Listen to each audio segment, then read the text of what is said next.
Chapter 49:10. Yiqing Luo expressed that she was absolutely not a superficial woman who only knew how to look at appearances.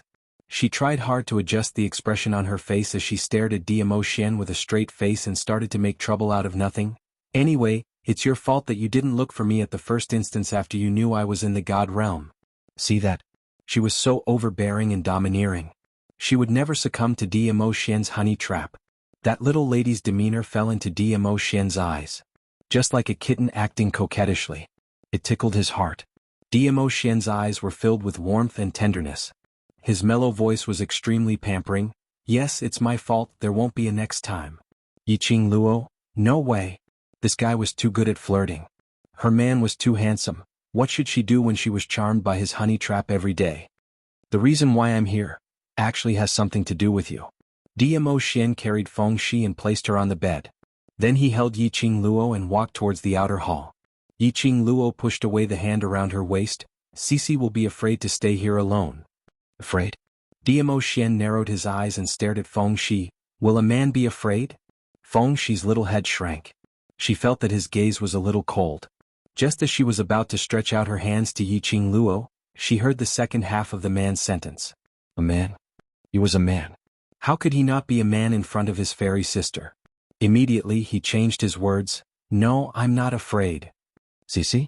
Yiqing Luo swatted away Dmo Xian's hand and walked to the bed, bending over to touch his head. Don't listen to his nonsense, I'm here to accompany you. Cici is really not afraid. Feng Shi's little face was firm. Cici is a man, I'm not afraid to sleep alone. Saying that, the little girl obediently pulled the quilt over, lay down, covered herself and closed her eyes. Her obedient look was very cute. All right. Behind her, the man's long arms scooped the young girl into his arms. We'll be in the outer hall, we'll be able to hear anything. Dmo Xian did not allow for any explanation as he brought the young lady to the outer hall. Without Feng Shi, the third wheel, the atmosphere between the two of them was much more intimate. Yiqing Luo sat on the mahogany chair as she grabbed the man's finger and played with it. Earlier you said, the reason why you're in the palace of seclusion is because of me. What do you mean by that? The man's ink-like eyes reflected the girl's enchanting face after the disguise. That pair of familiar charming eyes seemed to be able to reflect into his heart. His eyes were filled with love. When Sheng replied, the power of the palace of gloomy darkness is too complicated. If we want to eradicate it, we have to find the mastermind. But the mastermind is too cunning. It won't be easy to catch him. That's why I've always been thinking about why the person behind the scenes of Tenebrous Palace established such a force like Tenebrous Palace. What's their purpose? You seem to be the target of the Palace of Darkness. So, I'm guessing that if we find out, what exactly does the Palace of Darkness need you to achieve the goal of the Palace of Darkness, we can solve the root of the problem. Yiqing Luo went into deep thoughts when she heard the man's words. She had always been curious about the person behind the scenes of the Palace of Darkness. Even Xian, if he wanted to get rid of the other party? Just what kind of existence was that person? Perhaps the only way was to find out clearly the motive of the Palace of Darkness. Then there would be a chance to find out the mastermind behind the Palace of Darkness. Chapter 49:11. Yiqing Luo regained her senses from her deep thoughts as she glanced sideways at Dmo Xian. Her little face was still pretending to pout coquettishly. Then, what has this got to do with you and that woman hiding here quietly? Dmo Xian laughed lightly. Initially, when I wanted to send the azure aqua threads back to you, I received news from the Imperial Palace that I've been investigating. His slender fingers gently touched the little face of the girl who was pretending to be angry. So, I went temporarily. Yiqing Luo grabbed his hand. You found out the motive of the mastermind behind the secluded palace? From what he had said before, Yiqing Luo deduced it. And Dmo Xian nodded. Moreover, that motive is related to you. He leaned over slightly. His deep inky pupils were fixated on Yiqing Luo without blinking. His eyes were very solemn. Under the night sky, it shone with a cold light. The people behind the gloomy palace are looking for a place. It's said that as long as we find that place, we'll be able to obtain the treasures within. Yiqing Luo. Why did this rumor sound so fake? It felt like some kind of scam organization was spreading unhealthy thoughts here. We want to build a harmonious society, to be a prosperous, strong, democratic, civilized people. This kind of baseless rumor could not be believed. Dmo Xian looked at the young lady's rich expression and couldn't help but curl his thin lips. He continued, there's still the second half. Yiqing Luo tried to probe, the one who gets the treasure, gets the world? Dmo Xian didn't expect Yiqing Luo to know about it. He remained silent for a moment and nodded. Yiqing Luo? He. The world I'm talking about here doesn't just refer to the God realm.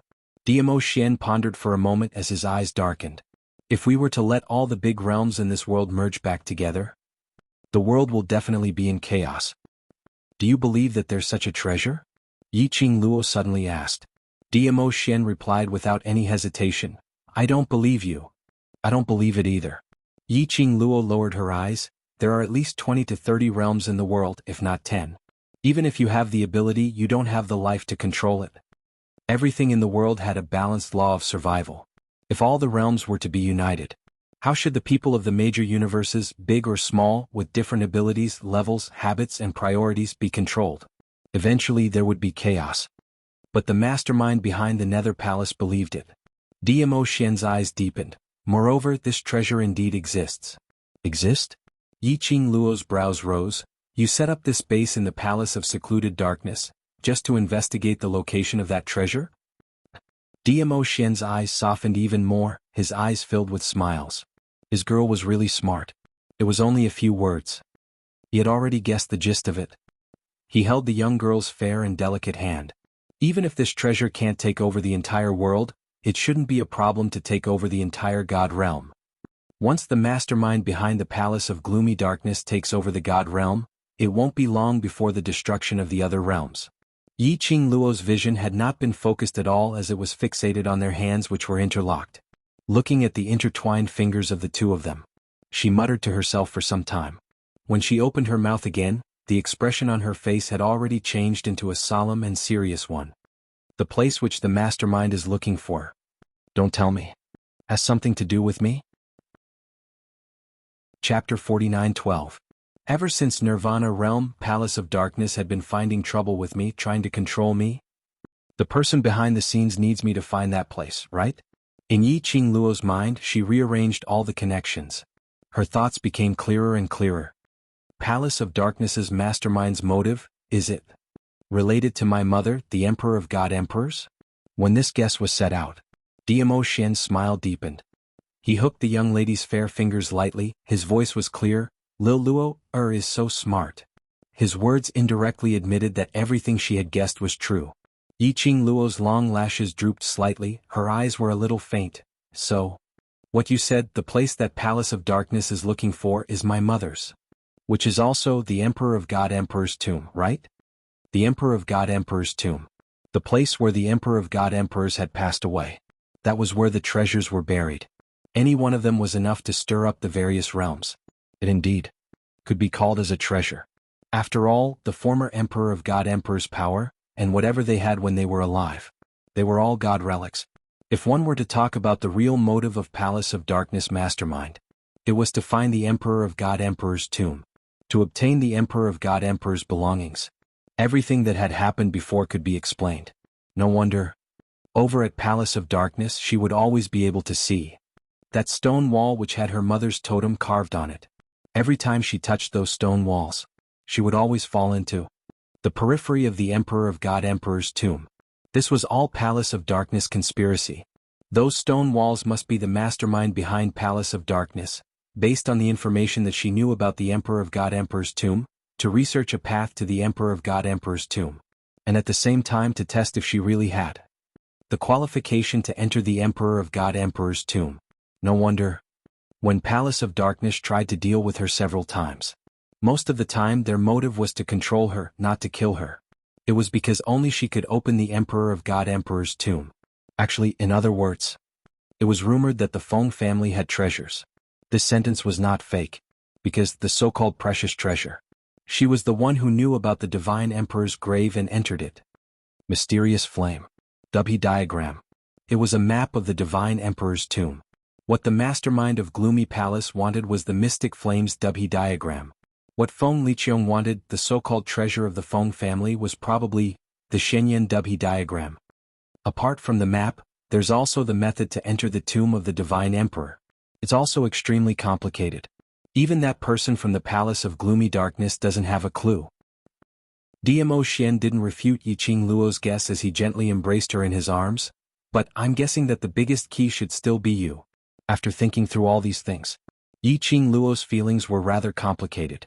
Her head was pressed against the man's chest, feeling the warmth from his body. His cold body and uneasy heart gradually calmed down. Did you stay in the base of the Palace of Gloomy Shadows with Qinggu to investigate how to enter the tomb of the Divine Emperor? No wonder when she peeped outside Qingji's room, that study room was filled with various books and scrolls of ancient books.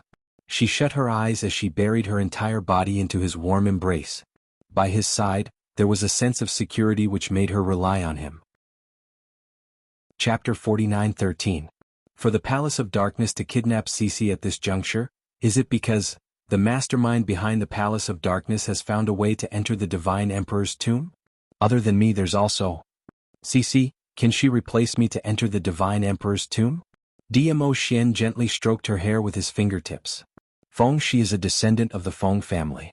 Whether she has the qualification to enter the Divine Emperor's tomb, or whether she has any secrets about the Divine Emperor's tomb, the people behind the scenes of the Dark Nether Palace are not sure.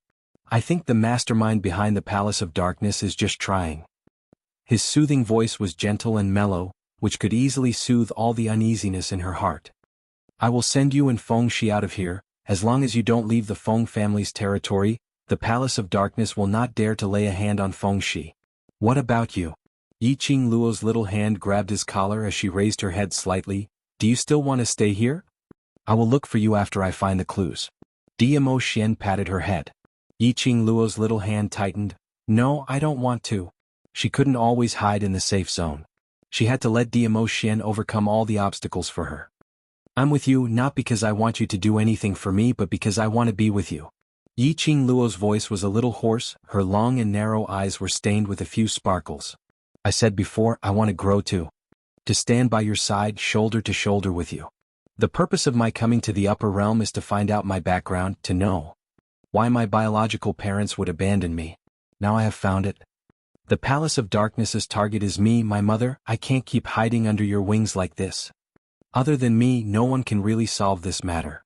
Following the young lady's determined voice, the light in her eyes became brighter and brighter. It was as if his eyes were filled with a sky full of stars. Unwavering. She looked at Diamo Xian fixedly. Their eyes met. The young lady's eyes rippled slightly, her pink lips curled into a brilliant smile. Ah Xian, I want to be with you. Little Luo, Diamo Xian sighed softly. His inky black eyes reflected her charming and enchanting face after her disguise. But under Diamo Xian's gaze, Yiqing Luo felt that. It was as if he could see through the disguise on her face and see the real her. I can't do anything to you. The man chuckled and hugged her even more tightly. There was a rare gentleness in his voice. Yiqing Luo's eyes were filled with smiles, like a cat who had gotten her way, her charming eyes curved. Because I was born to be your nemesis, my dear overlord. The man did not speak again. However, the doting look in his eyes and the gentleness in his actions represented all the answers. She would not leave his side. But how could he bear to part with her? Therefore, let's keep him by our side. Under his watch he could be more at ease. Hence, when Diamo Xian pulled Yiqing Luo back to Qingji's room, Qingji's expression, it was extremely complicated. The expression she shot towards Yiqing Luo was the most obvious, jealousy and hatred between ladies. Meeting Qingji's gaze, Yiqing Luo's pink lips curled up as she smiled sweetly at Qinggu. Maya Xian has been troubling you for so many days, I'm really sorry. Chapter 49:14. Qingji's expression darkened slightly. She didn't respond to Yiqing Luo but turned her gaze towards Diamo Xian. Overlord, are you planning to leave? Qingji's tone was carefully probing. She was afraid that Diamo Xian would really follow Yiqing Luo, intending to leave the secluded palace. She had yet to attract Diamo Xian's attention. He hadn't gotten the respected Di Zun yet. She had allowed another woman to take him away from her hands just like that. Wouldn't she lose all her face? If this matter were to spread, where was her charm as a pure pigeon? Thinking of this, the coldness in Qingji's eyes intensified. Not waiting for Diamo Xian's reply, he had already opened his mouth. We've finally found some clues. If you were to leave now, wouldn't it be a waste of effort? Yiqing Luo casually blocked in front of Diamo Xian as her lips curled into a smile. Miss Qinggu, don't worry, Xian has no intention to leave the base now. then. Qing Gu finally shifted her gaze towards Yiqing Luo. What did you mean by what you said earlier? Yiqing Luo's smile deepened, her long and narrow eyes were like a rose in full bloom, enchanting elegance. Ah. What I said is right. Previously it was my Xian who had troubled you for several days. From today onwards, both of us will have to trouble you, Miss Qing Gu. As if she could not see Qing Ji's increasingly gloomy face, she continued to smile sweetly. I believe. Miss Qing Gu, you will not reject me, right? Qing Ji's face darkened and she clenched her fists. You want to stay here too? Well, a woman. Wherever Xian is, I will naturally be there. Yiqing Luo replied with a smile. You two aren't married yet, right? Qing Ji's breath caught in her throat. Looking at the intimate posture of the two, she clenched her fists so hard that her fingertips turned white. Yiqing Luo tilted her head as she giggled. As long as I want to, I can even get married now. Qing Ji's gaze was filled with complex emotions as she looked deeply at Dmo Xian, as though he was anticipating Dmo Xian to say a rebuttal. However, the man didn't even glance at her from the corner of his eyes. His vision fell onto Yiqing Luo's figure without blinking. As though in his eyes, other than Yiqing Luo, he couldn't see anyone else. Qing Ji's breathing quickened. There were a few times when he wanted to open his mouth and tear apart the girl's provocative and bright smile that was filled with mockery. But in the end, she suppressed the impulse in her heart. Her delicate eyebrows were slightly furrowed. Her gentle and elegant face revealed her noble majesty. She pursed her lips and said in a deep voice, Miss Feng, it's not that I don't want to take you in, but this is the territory of the Palace of Darkness after all. She purposely emphasized the word, take in, and smiled coldly. The Overlord is staying here because I believe in your strength. Even if his lordship notices your existence, the Overlord can still leave the base of the Palace of Darkness quietly. But, Miss Feng, I don't think you can do it. Her judgmental gaze sized up Yiqing Luo from head to toe. His eyes were filled with mockery and disdain. Miss Feng, as Lord Dizun's woman, you should learn how to share Lord Dizun's burden. You shouldn't recklessly create trouble for Lord Dizun just because Lord Dizun loves you. Qing Ji's every word was belittling Yiqing Luo. In Qing Ji's eyes, Yiqing Luo was merely a cultivator with low ability. Chapter 49:15. The only one that was presentable. Could only be the identity of Feng family's Mississippi. The most important thing was Feng Qing Luo. This Feng family's miss was not legitimate. She was merely the Feng family's adopted daughter on a whim. If she were to appear, presumably, the Feng family would not offend her just for this adopted daughter. Qing Gu thought in this way as the disdain in her eyes deepened, facing Qing Ji's sarcasm. Yiqing Luo's expression had not changed at all. Her eyes were still curved as the ends of her eyelids arched upwards, curling into a glistening expression. That enchanting face was as exquisite as a blooming rose, blooming with the most dazzling elegance. Regarding this point, Miss Qing Gu need not worry. Yiqing Luo's voice was clear and melodious, like pearls falling on a plate, extremely pleasant to the ears. I can't, Xian can. He will protect me. As Xian's woman, actually it's not as complicated as what Miss Qing Gu thought. As for me, as long as I stay by Xian's side enjoying his pampering, that's enough. Yiqing Luo hugged Dmo Xian's arm, leaning her head towards him, smiling sweetly. Women should be pampered, doted on, loved. But for someone like Miss Qing Gu, at such an age, still alone, you should not understand this feeling. Qing Ji's expression before Yiqing Luo's words finished seemed to be covered by dark clouds. The anger in her eyes was like a blazing fire. Her exquisite and elegant face uncontrollably twisted slightly. Qing Gu. Dmo Xian opened his mouth indifferently as he shot a glance at Qing Gu. If it's not convenient, I will return to the Feng family with little Luo, or first. I'll have to trouble you to send the ancient books here to the Feng family. The moment the man opened his mouth, he had completely stated his stand. Qing Gu was an intelligent person. How could she not hear the warning in Dmo Xian's tone? If it was any other time, Dmo Xian didn't even want to say a word more to her. These few days in Dmo Xian's base, the words he said probably did not exceed 10 sentences. But today, the words he said exceeded the sum of all the words he said these few days. However, all of this was for the sake of that girl. A complicated light flickered in Qing Ji's eyes. From the bottom of her heart, the thought of obtaining Dmo Xian seemed to have taken root and sprouted, twining around her body and mind. The more he behaved this way, the more she wanted him. Such a perfect and outstanding man. It should belong to her. How could that Miss Feng of the Feng family compare with her? You want to stay here? That's great. Let Feng Qingluo witness with her own eyes how her man little by little sank into her land of gentleness. When Qinggu looked up again, her expression was once again elegant and gentle. Her cherry lips curled up and her beautiful eyes focused. My lord won't be here today, so it's not inconvenient. Since the overlord has no objections, I naturally have no objections. She looked at Yi Qingluo. Miss Feng, then please stay here and stay well. Thank you, Miss Qinggu. Yi Qingluo's smile did not diminish. Following that, she raised her head and looked at Diamo Xian, displaying her lovable charm to the extreme. Ah Xian, which room are you staying in? Bring me there to rest. Saying that, both her hands hooked onto the man's neck, and with a leap she jumped into his arms. The man naturally wrapped his arms around her waist, to prevent her from falling. The action between the two of them seemed as though they had rehearsed it countless of times. It had already formed into their exclusive tacit understanding. Chapter 49:16. This one action fell into Qingji's eyes.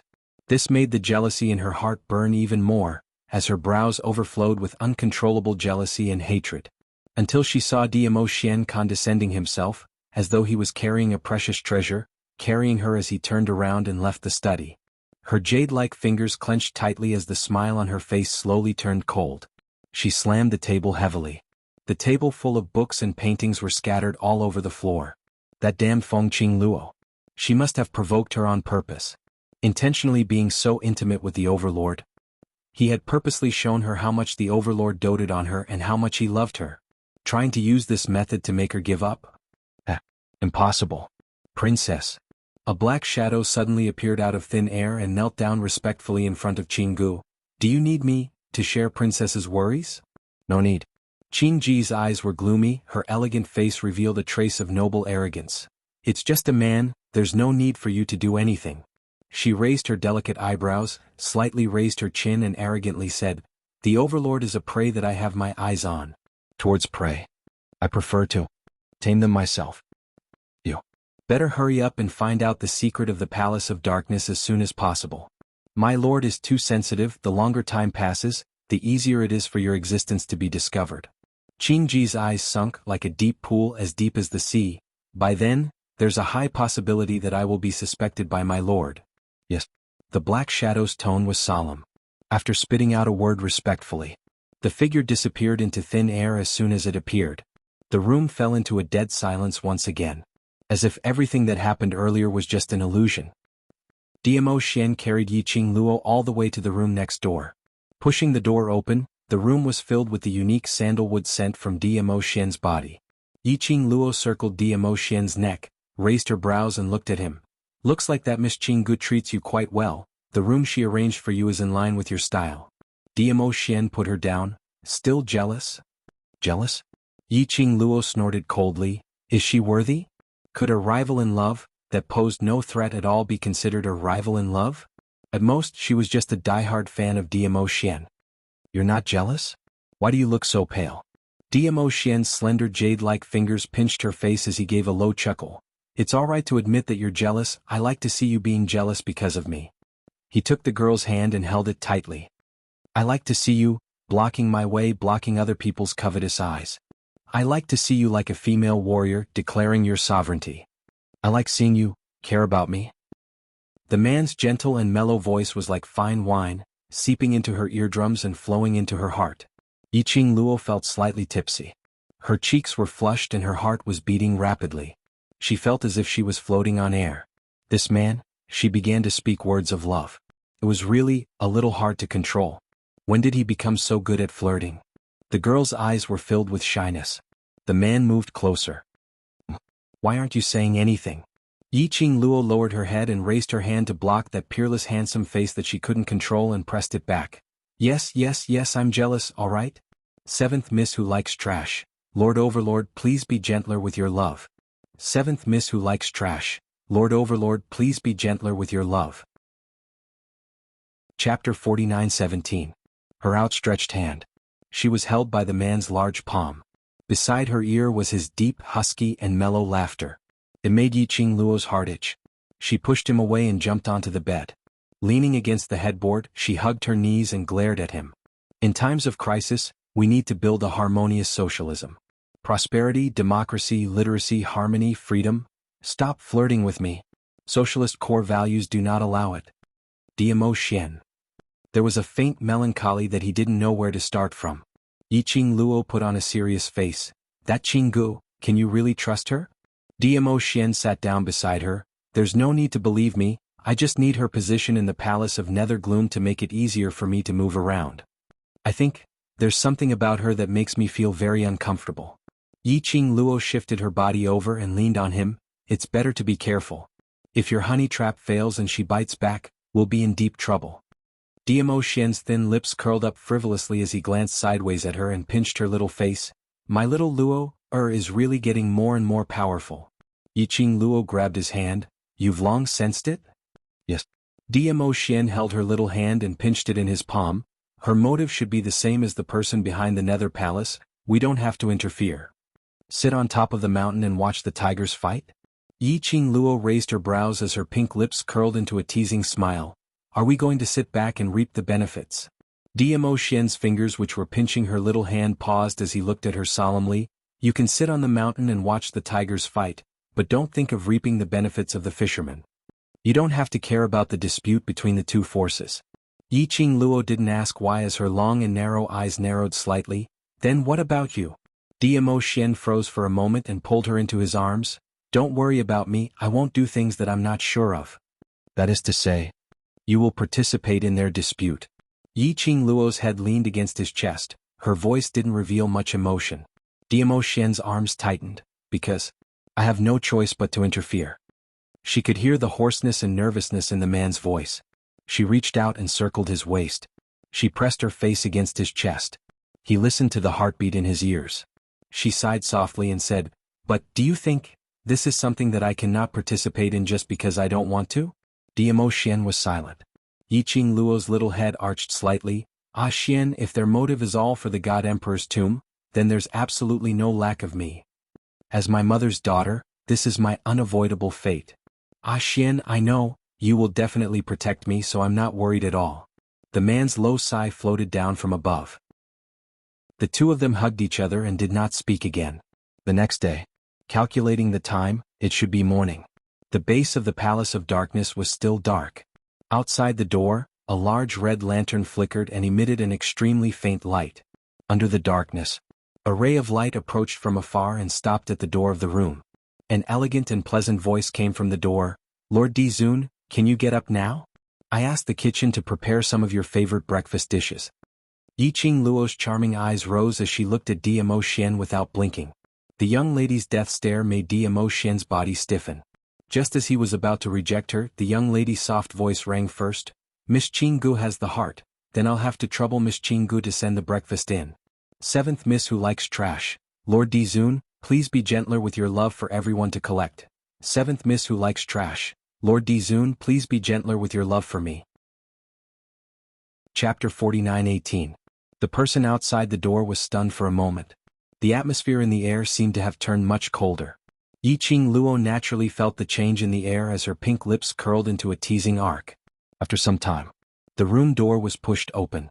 Qinggu was dressed in a white muslin long dress as she walked into the room with a fairy aura.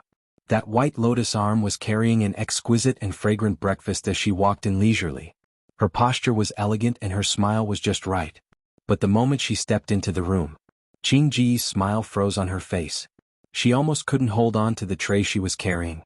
Her face turned slightly pale as she looked at the scene in front of her in shock. The young lady dressed in red was hugging a 5 to 6-year-old boy with bright eyes and white teeth. She sat on the red sandalwood chair as her fair fingers pinched Xiao Tuanzi's face from time to time. While Diamo Xian, who was dressed in a black robe, stood behind the young lady. His slender fingers rested lightly on the back of the chair. His eyes drooped slightly as his deep black eyes gazed tenderly at the young lady. Golden boy and jade girl, a perfect match. It was a déjà vu feeling of a family of three. This warm picture of a family. It was like a thorn piercing into Qingji's eyes. The expression on her face was overcast, dark and gloomy. Miss Qinggu, what's the matter? Yiqing Luo's slender eyes raised as she looked at Qinggu with a smile. That bright-eyed Xiao Tuanzi and the young lady looked over at the same time. Two similar faces reflected in Qing Ji's eyes. Qing Ji's pupils constricted. This is yours? Feng Qing Luo actually had the overlord's child? How could this be possible? Look at this child's age. This meant that Feng Qing Luo and the overlord had known each other for at least 5 to 6 years. Yi Qing Luo lowered her head to look at Xiao Tuanzi in her arms as she slowly stood up and fought alongside Diamo Xian.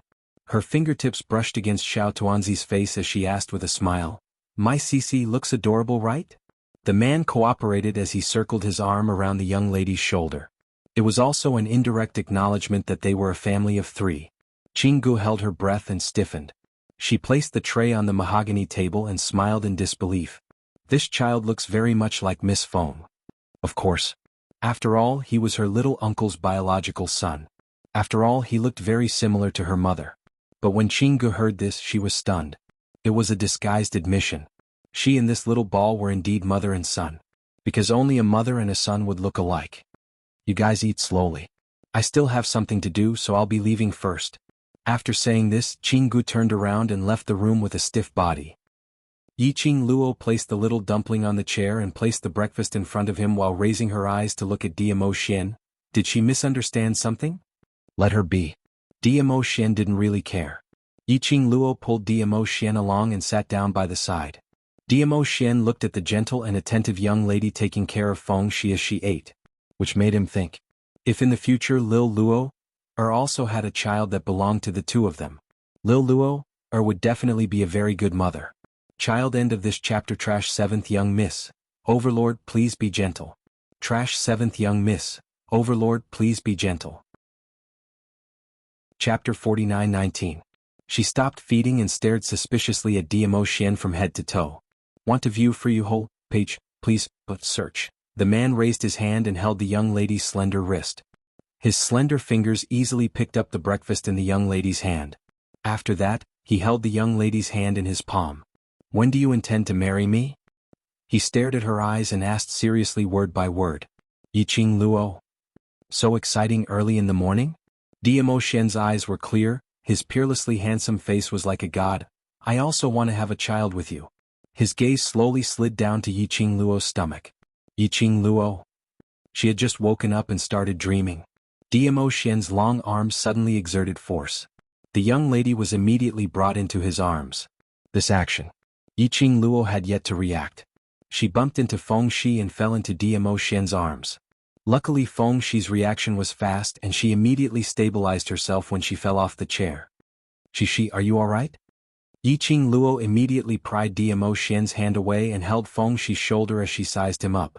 Feng Shi shook her little head and blinked her clear eyes as she looked at Diamo Xian timidly, as though she was afraid of something. Yi Qing Luo carried Feng Shi back to the chair and turned to stare at Diamo Xian. Don't scare Shi. Diamo Xian. He looked down at his empty arms. He felt that he had fallen out of favor. His gaze was filled with hidden bitterness as he stared at Yi Qing Luo. Then you hurt me, what about this? That expression was like a large loyal dog. It made Yi Qing Luo's eyes soften. She stared at Diamo Xian unhappily. There are still so many things that have not been settled. How can we talk about marriage, not to mention the sacred treasure? Diamo Xian drooped his head. His thick black hair hung down slightly and scattered on both sides of his cheeks. He revealed a somewhat dispirited posture. Yi Qing Luo. This pitiful, like an abandoned large cute dog expression really made one unable to bear it. This man always had all kinds of fancy ways to make her compromise. Yi Qing Luo sighed and softened her tone. It's not like I'm not marrying you. In this lifetime, I will only marry you and not anyone else. I'll only give birth to your baby. So, you don't have to worry at all. It was just a few simple words. And successfully smoothed out Diamo Xian's fur. Thousands of words of love. Not as good as one sentence, I won't marry anyone but you. Diamo Xian raised his head, his obsidian-like eyes sparkling and translucent. The rippling glazed light emitted a sincere and resolute light. He gazed at the young girl and said seriously and solemnly, I will marry no one else but you. A faint smile surfaced on Yi Qing Luo's brows. She placed her hand on the man's large palm. Just as she was about to speak, someone tugged on her clothes. Xiao Tuanzi's crisp voice rang out, Fairy sister, Cici wants to eat that dumpling. Yi Qing Luo immediately retracted her hand and turned her head to look at the edge of the table. at the stack of red bean dumplings that Xiao Tuanzi couldn't reach even if she stood on the chair. She stretched out her hand and placed the red bean dumpling in front of Feng Shi. "Eat carefully, don't choke." Feng Shi nibbled on the dumpling contentedly. "Diamo Xian. Damn, this lord has really fallen out of favor." He complained again as his gaze swept straight to Feng Shi. "Aren't you going to send this kid back to the Feng family?" Fourth watch. End of this chapter. Waste 7th miss. Overlord, be gentle with your love. Waste 7th miss. Overlord, be gentle with your love. Chapter 49-20. Yi Qing Luo poured a cup of water for Feng Shi before looking at Diamo Xian. "The entrance is guarded tightly by the disciples of secluded palace. There's no way out. If possible." She wanted to send Feng Shi back to the Feng family first. After all, Feng Shi was staying here. It was an additional layer of danger. Furthermore, she wanted to take the opportunity to return to inform her grandfather that she was safe, to prevent him from letting his imagination run wild at home. Feng Liqiong's side would also alert the enemy. But this secluded palace base, it was easy to enter but hard to leave, especially under the premise that she and Feng Shi were discovered. Wanting to leave was as difficult as ascending to heaven. Diamo Xian's body leaned against the back of the chair. His peerless brows were filled with laziness, which made that elegant and handsome face even more unbridled. Lil Luo, must have forgotten. "There's still me?" Yi Qing Luo's eyes lit up. That's right. Her dear Xian, it should be easy for him to leave the secluded palace base. She couldn't. There was still Xian. Looking at the man's arrogant look. How could Yi Qing Luo not understand what he was thinking?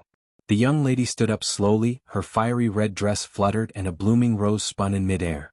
She had already walked past Feng Shi and stood next to Diamo Xian. Two slender fair hands were placed on his shoulders as she leaned slightly and smiled. Then, "I'll have to trouble my dear Xian." Diamo Xian raised his brows lazily as his beautiful thin lips curled upwards, giving a devilish smile. "Why? You only remember that I'm your dear husband when you need me? Every moment and every second I'm thinking of Xian." Yi Qing Luo's voice was soft and tender as she bent over slightly, leaning on his body. The man scoffed, "A woman's mouth is a liar." Yi Qing Luo? Where did her Xian learn this sentence from? Her Xian actually learned bad things. If it wasn't for the fact that she kept the core values of socialism in mind, she would have used her big move. Yi Qing Luo took a deep breath as her little hand pinched the man's face, changing her big move to a small move. "Don't tell me you wish for me to carry a little dumpling every day and accompany you by your side?" Diamo Xian. No, he didn't want to. It was rare to meet Lil Luo, again. He only wanted to be with Lil Luo, at all times. "I don't want to fall out of favor. So I'll have to trouble you to send Cici back to the Feng family." Yi Qing Luo's eyes curved into a crescent shape. At the same time, pass a message to maternal grandfather so that he can be at ease. Diamo Xian stared at Yi Qing Luo's crafty smiling face. With a flip of his hand, he pulled her into his embrace. His chin rested on her head. The voice that floated down was filled with a deep sense of helplessness. You've got me, haven't you?" Yi Qing Luo gave an innocent and harmless smile as she blinked her eyes and spoke seriously. "My grandfather is very concerned about the man I've taken a fancy to, so when you send Cici off, you'd better put on a good performance if you can't get past my grandfather." "Get married? Have a baby?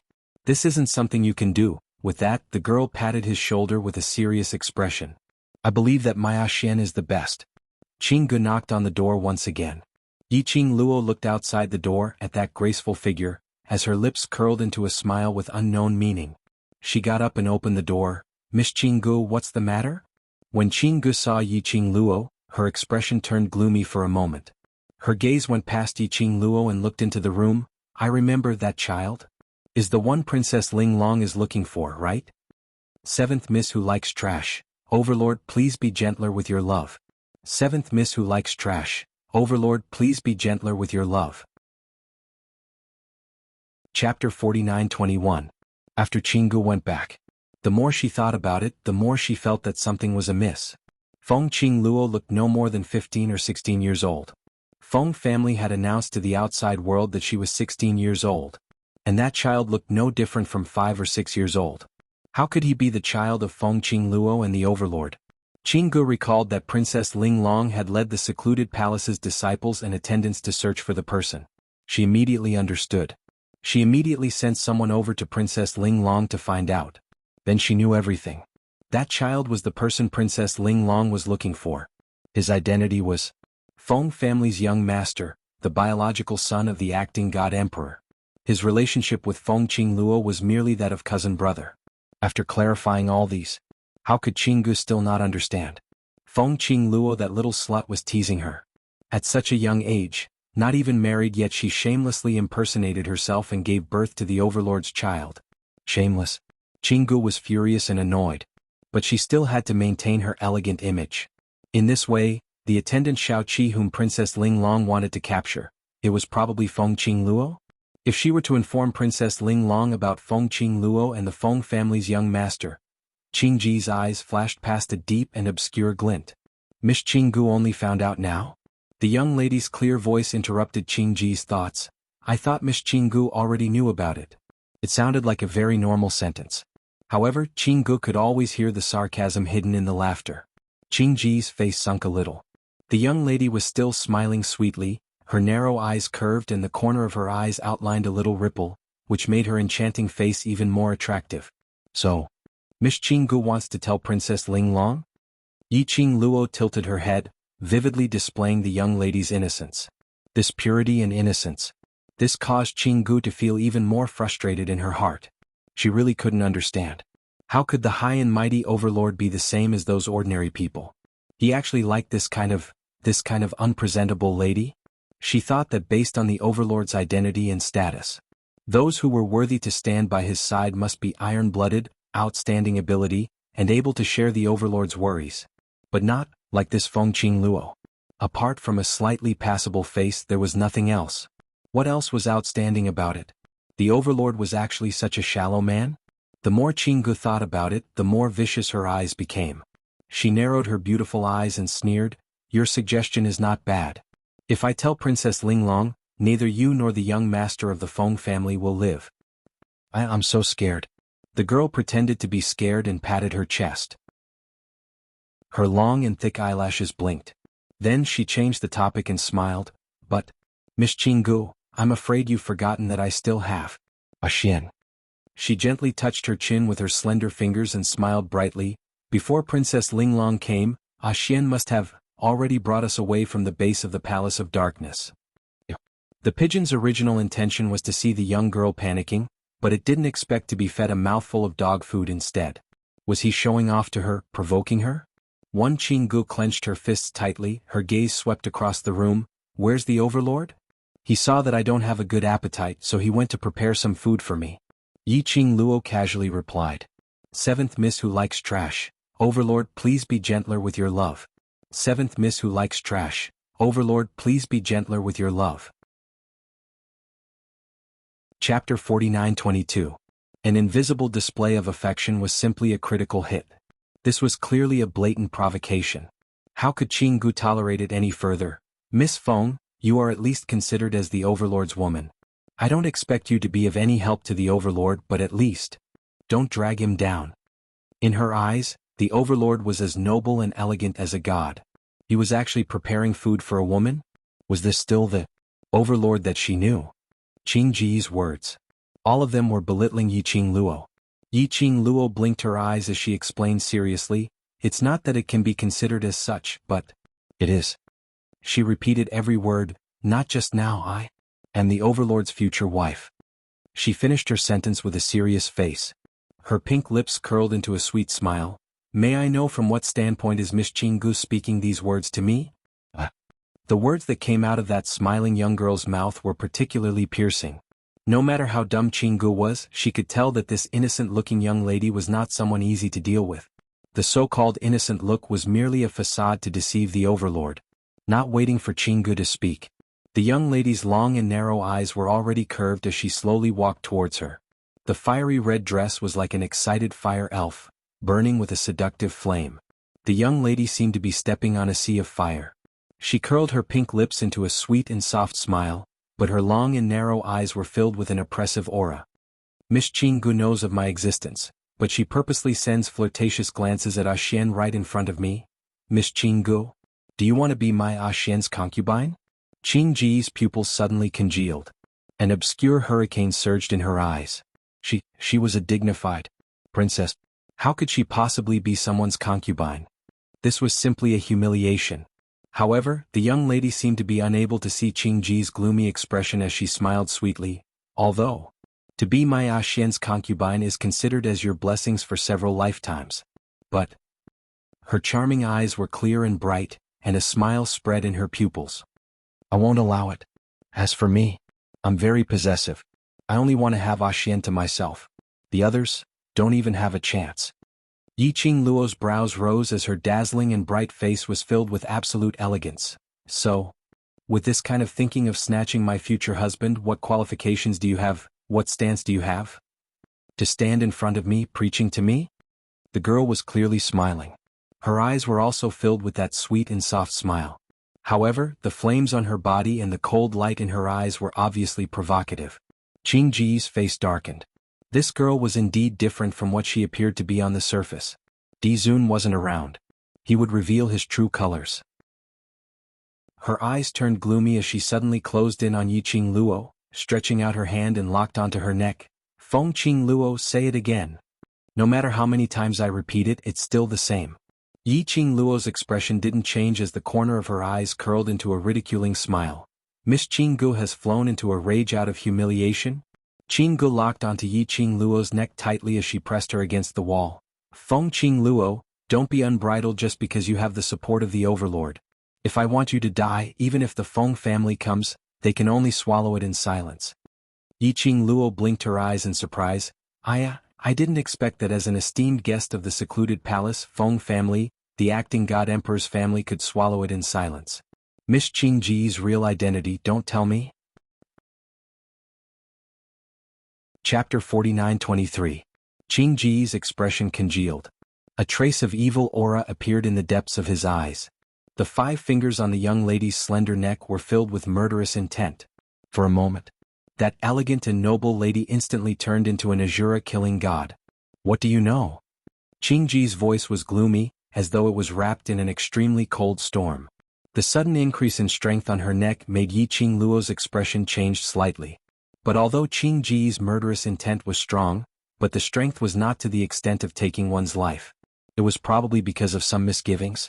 Yi Qingluo moved her neck and her fair hand slowly covered the back of Qingji's hand. She didn't try to pry Qingji's hand away.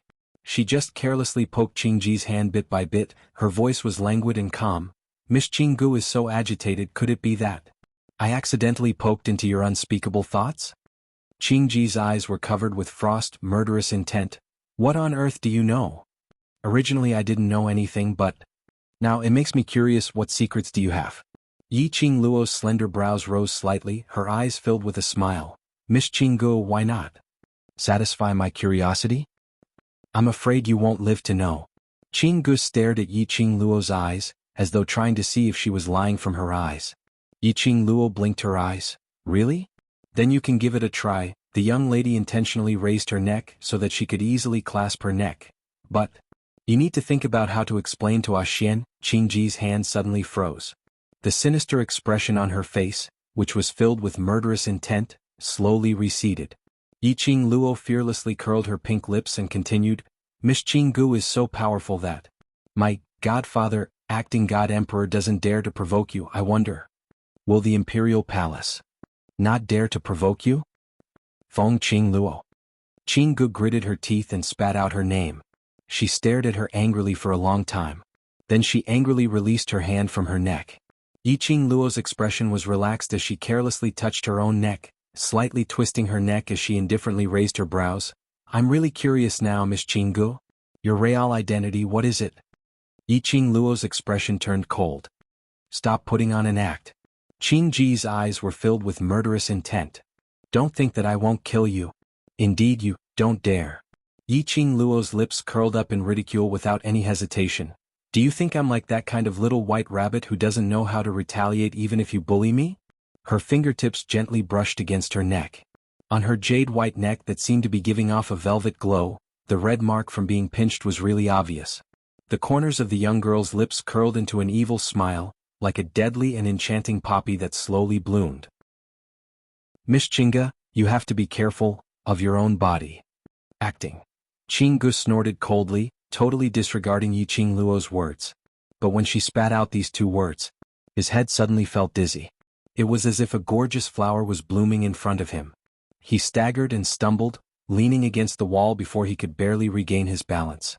Qingji's face turned pale. You? What did you do to me? Since Miss Qingge treats me as your love rival, then you should understand your love rival well. Yi Qingluo smiled warmly as she watched Qingge fall to the ground due to dizziness. Know yourself and know your enemy, then you will always be victorious. Chapter 49-24. She squatted down and met Qingji's gaze. I am most proficient in poison. She casually grabbed a lock of Qingji's hair and said, Before you kill me, why don't you think about how to detoxify it? You. Qingji's face contorted in pain. You're despicable. Despicable? Yi Qingluo raised her brows as her fingertips brushed past her forehead and gave a harmless smile. I am a vengeful person. Miss Qingge wants to kill me, how can I remain indifferent? She suddenly loosened her grip on Qingji's hair. The lady fell heavily onto the ground. She gasped in pain. Yi Qingluo stood up and looked down at Qingge. Since Miss Qingji's ability is way above the Feng manner, then I believe Miss Qingge has a way to detoxify it even if you don't need me. I shall not force Miss Qingge to lower your noble head to me. I hope the next time we meet, Miss Qingge will have the chance to kill me. Her words fell. Her fingertips moved and a flame feather fan was gently fanned. The hurricane swept Qingge, who was lying on the ground, and pushed her out of the room. Bam! The room door was closed and Qingge was locked outside. Yi Qingluo remained silent for a moment and quietly went close to the door and looked outside. Qingge, who had been thrown to the ground, had a face as pale as a sheet of paper and was slightly twisted and hideous. Her fingers were curled up weakly. She was angry, but she couldn't muster up any strength. Even the profound chi in her body seemed to have disappeared. Like a cripple lying on the ground, unable to move. Yi Qingluo stood by the door and stared at Qingge. About half a stick of incense later, a black figure silently approached the clear pigeon. Yi Qingluo had yet to see the appearance of that black shadow clearly. In front of her, there was no one else. Qingge was taken away by that black figure. Yi Qingluo's brows rose as she wasn't too surprised. She squatted here and stared. He wanted to see exactly what kind of power stood behind Qingge. She saw Qingji's reaction earlier. Presumably, the power behind her. It was an unspeakable secret. By the time Diamo Xian returned, it was already 8 hours later. In his hand was a large basket of fragrant and delicious desserts and dishes. Smelling that smell, Yi Qingluo knew that this was done by Feng Pe. Have you sent Cici back? Yi Qingluo held Diamo Xian's hand as she rubbed her head against his body. Diamo Xian nodded. At the same time, he placed the desserts and dishes on the table. Yi Qingluo looked up at him. Looks like you've gotten grandfather's approval? From Diamo Xian's body, there was a faint fragrance of wine. This meant that he had drunk some wine. And there was only one thing that could make Diamo Xian drink. Drink with Grandpa. Moreover, Diamo Xian was carrying the snacks and dishes that Granny Feng had personally made. This meant that Diamo Xian was instructed by her grandfather to bring this food for her. As expected, Diamo Xian nodded again. He placed the wooden chopsticks in Yi Qingluo's hands and pressed the young lady onto the table. Have a taste. He looked down. The man's vision fell onto the young lady's fair neck. For a moment, the gentleman's eyes seemed to be gathering a storm as his eyes were covered with frost. Your neck? What's the matter? He pressed the young lady's shoulder as he bent over slightly and looked at her neck. Seventh Miss who likes trash. Overlord, please be gentler with your love. Seventh Miss who likes trash. Overlord, please be gentler with your love. Chapter 49-25. The young lady's skin was exceptionally fair. So even the slightest trace was extremely clear and visible. Is it Qingge? The man's tone was slightly cold.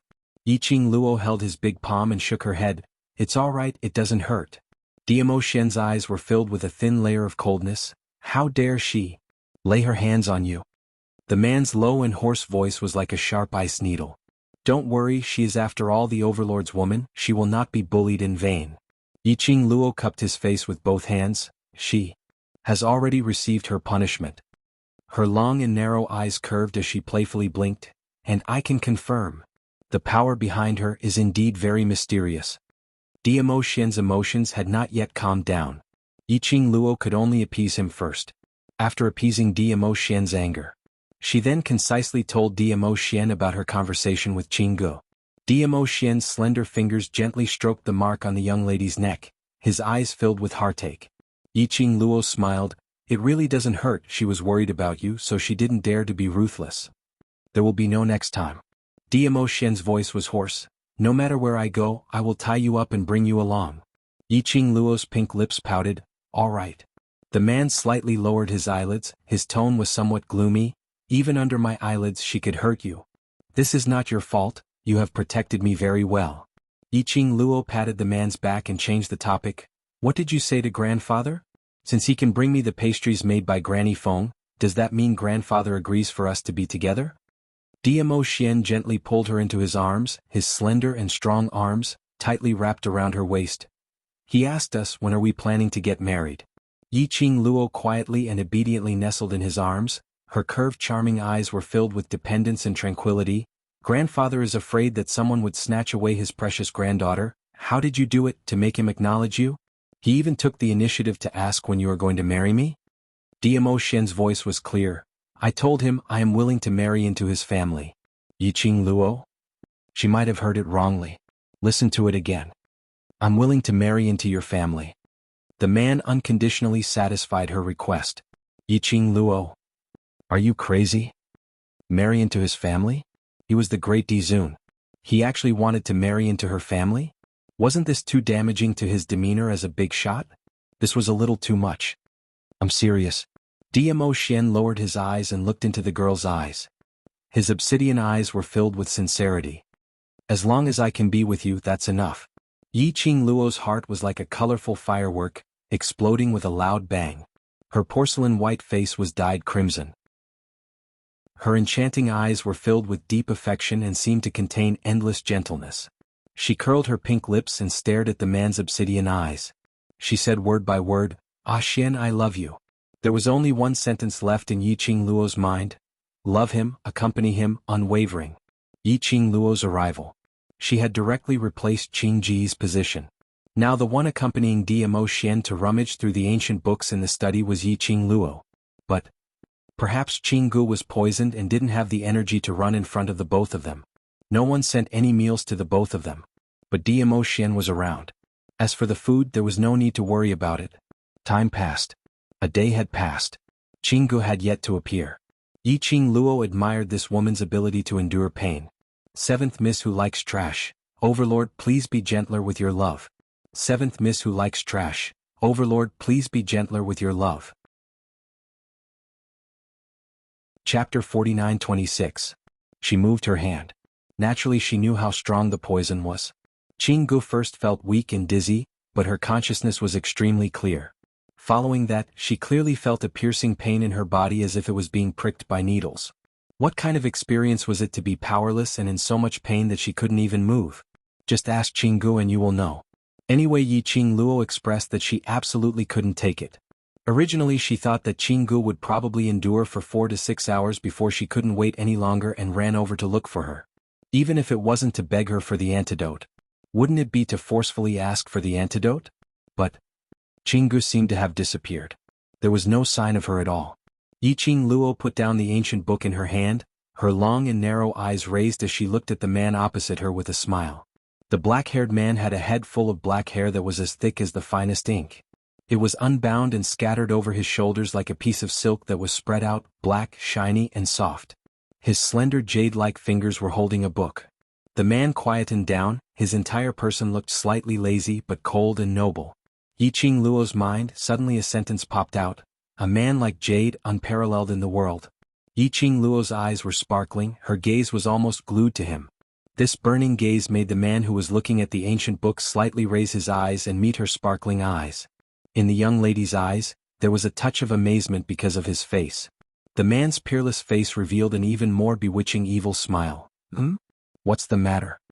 A low and mellow, The ending rose like a feather, floating on the heartstrings. Yiqing Luo blinked her long curly eyelashes, her charming eyes rippling like a pool of spring water as she smiled and raised her eyebrows. She didn't speak. But the man could tell what she was trying to express at one glance. He put down the book in his hand. Bored? Yiqing Luo nodded her little head. I'll accompany you. Diamo Xian pushed the table full of ancient books aside, stretched out his hand and held the young lady's hand. Yiqing Luo shook her little head.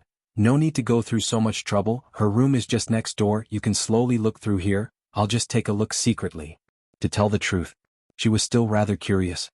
What kind of method did Qinggu use to endure the poison of the needles? Anyway, it's next door. It was okay to sneak a peek. If he was discovered, he still had the teleportation secret technique. He did not panic at all. Diamo Xian also thought of this point and did not stop them. His slender, jade-like fingers pinched the girl's wound. His voice was low and deep as he warned, be careful. Don't mess around. Come back after you've seen it. Call me if there's any danger. Yiqing Luo's eyes curved into crescents as she nodded her head like a chicken pecking at rice. All right, my dear, no problem, my dear, I will obey Ah Xian's orders. Don't say that you know and then forget. The man pinched her face again. If you're not back in an hour, I'll pick you up. Yiqing Luo was pinched in pain as her little hand hugged his big palm.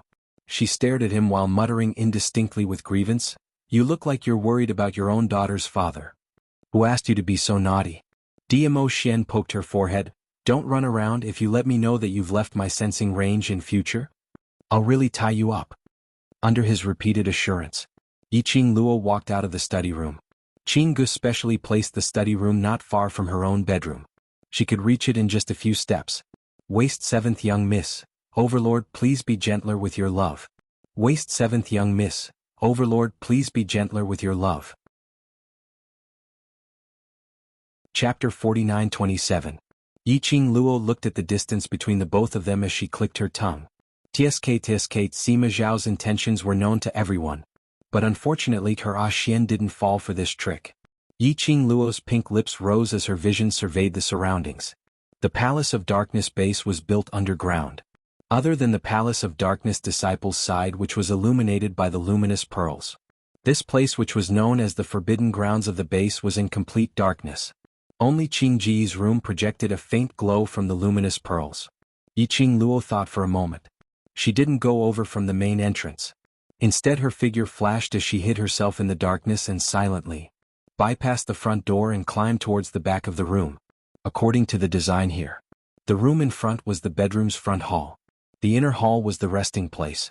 Yiqing Luo went one round and through the closed window, she was able to determine the position of Qingji's inner hall. She just leaned over. She saw the luminous pearls on the window projecting a few elongated figures. Yiqing Luo immediately stuck to the wall to prevent her own shadow from being seen by the people inside. Princess, bear with it. An old voice which was intentionally suppressed was heard from inside the room. She could faintly hear Qingji's suppressed moans. Then after a while, that moan seemed to be unable to be suppressed. It turned into a painful scream. Just a cry. But very quickly it was blocked by something. Quick. Hold the princess down. That old voice anxiously commanded. The shadows in the room swayed as the footsteps were messy. Yiqing Luo listened and there were about 4 to 5 people inside and all of them had extraordinary abilities. The room was in a mess. After some time, that painful moan started to slow down. Grand Warlock, can the poison in Princess's body be cured? The person who asked was an extremely young-sounding lady. The old voice sounded tense as though he was unwilling and helpless. I've tried my best. Who is it that dares to poison the princess? Another man gnashed his teeth in anger. The old man who was addressed as Grand Warlock spoke in a deep tone. If you want to cure Princess, you can only let Princess tell us who the person is and we will ask for the antidote. But the princess doesn't want to say anything. I know who it is. A cold male voice rang out. That distance made Yiqing Luo jump in shock. Because the voice came from right in front of her, very close to her. In other words, she and the man in the room were only separated by a window. What the F***ck? Scared the hell out of me. Yiqing Luo's body tensed up, not daring to move recklessly. Who is Huan Tu? The woman asked anxiously. The cold man's tone was very cold. The princess was poisoned, but you are not willing to say who it is. There can only be one person and that is... No. Qingji's hoarse voice spat out the words with difficulty. Princess. When the people in the room heard the clear pigeon's voice, they immediately rushed forward with concern. Qinggu warned him word by word, Huan II, do not say anything. I will never bow down to her and ask for the antidote. He could hear it. Qinggu was in extreme pain as she spoke. Your Highness, your body cannot be delayed any longer. The Grand Warlock's tone was a little anxious. If you drag on any longer, the poison will spread throughout your entire body. I'm afraid. Your future days will be ruined. Qinggu didn't say a word. The woman persuaded, Your Highness, are you willing to spend your days in this way? Don't you want the position of Mirage King anymore? Trash 7th Young Mistress, Lord Dizun, please be gentler with your love. Trash 7th Young Mistress, Lord Dizun, please be gentler with your love. Chapter 49-28. Qingji's breathing stagnated for a moment as she spoke in a hoarse voice. How can this poison hurt me? Your Highness, this poison. The Grand Shaman was a little ashamed. I've only read about this kind of poison in the ancient books, but I have no idea what kind of poison it is and how to cure it. Useless. Qinggu reprimanded him sternly. You can't even cure a useless poison. What qualifications do you have to be the Grand Shaman? Qingji's words were full of anger, not leaving any face for the Grand Shaman. The Grand Shaman's face turned red, embarrassed and angry, and he didn't say a word. The woman quickly broke the deadlock and comforted her gently. Your Highness, you can't be angry now. Tell us, who is the person who poisoned you? I won't beg her, I can snatch it. The woman was Qingji's personal maid, Huan Luo, and she could tell that Qinggu was feeling awkward at this moment. Snatch. Qinggu snorted lightly, her tone was full of ridicule. Do you think you can snatch it? She was the one who suffered. Hadn't she thought of forcing Feng Qingluo to take out the antidote? But that slut had the Overlord by her side. With the protection of the Overlord, no one could get close to that slut. What's more, it would alert the enemy. If the Overlord found out the existence of the power behind her, the Overlord would definitely investigate thoroughly. Isn't the person who poisoned the princess a useless person? Huan Luo was puzzled. Useless person? In front of the window, the man who was addressed as Huan San spoke indifferently. Which useless person do you think can make the princess suffer? Huan Luo. It seemed like there wasn't anyone. Their clan's princess was one of the strongest among them. She was the hope of their clan. To be able to make the princess become like this. How could he be a useless person? Huan San. Qinggu shouted angrily. Huan San turned his head away and didn't say a word. He turned his head. Huan San's gaze was directed towards the direction of the window. Under the bright light of the luminous pearl, he could vaguely see a black shadow moving outside the window. Huan San's expression froze as he shouted, Who is it? He suddenly made a move, slapped open the tightly shut window and flew out. Huan 3, what's wrong? Who? Who's outside? The expressions of the people in the room changed greatly when they saw Huan 3's movements. They all cautiously rushed out. Outside the window, under the illumination of the luminous pearl, there was no sound. It was a deathly stillness. There was no one around. There was no sign of life either. They chased after him. He looked around. Huan 3, didn't you find someone? Why don't I see anyone? Someone asked. Huan 3's expression was cold. He furrowed his brows and looked around suspiciously. Just now. I clearly saw. If there's someone, how can he escape our senses? Aren't you being too sensitive?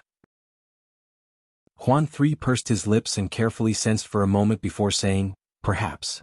They slowly returned to the house. Right then. Standing on top of the wall, Yi Qingluo, who was using the lush trees as cover, was shivering. She didn't expect that person called Huan 3 to be so sensitive. He immediately discovered her existence. Luckily, she had the secret art of teleportation. She teleported to the top of the wall in minutes. Trash 7th Young Mistress, Lord Dizun, please be gentler with your love. Trash 7th Young Mistress, Lord Dizun, please be gentler with your love. Chapter 49-29. She retracted all of her aura. Even her breathing was extremely careful. Those people didn't discover her. She who was hiding in the dark. She even saw those people's looks clearly. That person called Huan San was dressed in black, his hair combed neatly, and there was a long sword by his waist.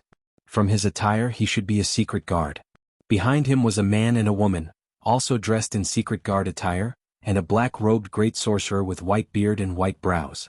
But the most eye-catching thing was, it was the huge totem embroidered on those people's clothes. Like a bolt of lightning or like a splash of ink, the edges outlined a dreamlike ripple. That totem was very unfamiliar. Yi Qingluo had never seen it before. She memorized the shape of the totem in her mind. Later on she would copy it for Ah Shen to check on it. Through the broken window, The few people in the house had already disappeared without a sound, leaving behind Qinggu, who was lying on the bed with a face full of pain, her body twisting slightly.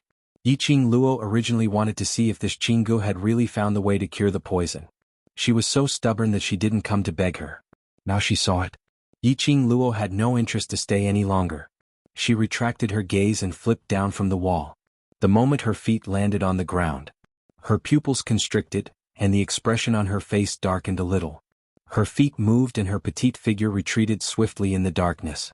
Following that, she turned her head and looked behind her alertly. In the darkness, a tall figure was faintly discernible. Yiqing Luo's heart tightened slightly. There was indeed someone. She had been discovered. She squinted her eyes slightly as her vision wandered around, calculating the time she left the other party's sight. But that figure's sleeves were like floating clouds reflecting into her eyes. Yiqing Luo's vigilant expression instantly disappeared. She frowned and asked uncertainly, "Zhu Wuxin?" Yiqing Luo. In the darkness, the man's cold and slightly hoarse voice rang. Indeed, it was Zhu Wuxin's voice. Not knowing if it was because she recognized Zhu Wuxin, or for some other reason, she poked at Zhu Wuxin's sore point. The man's usual cold voice carried a hint of a smile. "What are you doing here?" Yiqing Luo didn't answer his question, but instead asked back, "Why are you here?" "I saw that you were here, so I came over," Zhu Wuxin replied indifferently. His gaze fell on the wall. "This is the direction of Qing Dove's room." Yiqing Luo replied unhurriedly, "Know yourself and know your enemy, and you will emerge victorious in every battle. I'm here to take a look, this woman who has the guts to covet my man, what's so worthy for me to guard against?" Zhu Wuxin walked towards Yiqing Luo from the darkness. His eyes were especially black in the darkness. As though towards Yiqing Luo's reply, there wasn't much feeling or reaction. Yiqing Luo's gaze looked downwards at his chest. "Your injury? Worried about me?" Before she could ask, Zhu Wuxin had already interrupted her. The man's tone was somewhat joyful. Yiqing Luo pursed her pink lips slightly, her gaze was calm. "Your injury, after all, was inflicted by me." The joy in Zhu Wuxin's eyes didn't diminish. "For you to ask this, it means that you're still concerned about me." Yiqing Luo took a deep breath, as she couldn't be bothered to tell Zhu Wuxin clearly that she wasn't concerned about him. Anyway, Zhu Wuxin wouldn't listen at all. She directly turned around, preparing to leave. "Don't you want to know Qing Dove's identity?" Behind her, the man's tone was indifferent, but the words he said made Yiqing Luo's footsteps suddenly halted. "Seventh Miss who likes trash. Overlord, please be gentler with your love." "Seventh Miss who likes trash. Overlord, please be gentler with your love."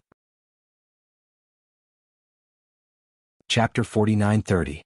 Zhu Wuxin. Knew Qing Ji's real identity? He would say this out loud. This meant that he also knew. She already knew that there was a hidden powerhouse behind Qinggu. Yiqing Luo's eyes sunk as she turned back to look at Zhu Wuxin's eyes. "Since when have you been following me?" Zhu Wuxin must have seen what had happened in the clear pigeon house. So he was watching her from the dark. She secretly peeked at Qinggu. But she didn't know that she was also being secretly peeked at. Indeed, she would have to pay for what she did sooner or later. Shivering. It scared her to death. "Not long ago." Zhu Wuxin said calmly, "That's not important. What's important is, if you want to know, I can tell you." Yiqing Luo didn't move and there wasn't much change in her expression. No need. She didn't want to accept any goodwill from Zhu Wuxin or any help from him. Otherwise it would become more and more troublesome. Anyway, towards the mysterious powerhouse behind Qinggu. She wasn't in a hurry to find out. Anyway, even if she knew what kind of powerhouse the mysterious powerhouse was, she couldn't do anything now. The longer it drags on, the more troublesome it will be. Zhu Wuxin's eyes dimmed for a moment, but he continued, "Moreover, even if you want to investigate, you won't be able to find anything. With Xian around, there's nothing I can't find." Yiqing Luo's pink lips curled as her tone was obviously distant. "Master Zhu, I don't need your help. Thank you for your kind intentions." She said that, and without any hesitation, she stepped into the darkness. She didn't even turn her head back. A strange light ridicule sounded in the darkness. A figure walked out from the darkness.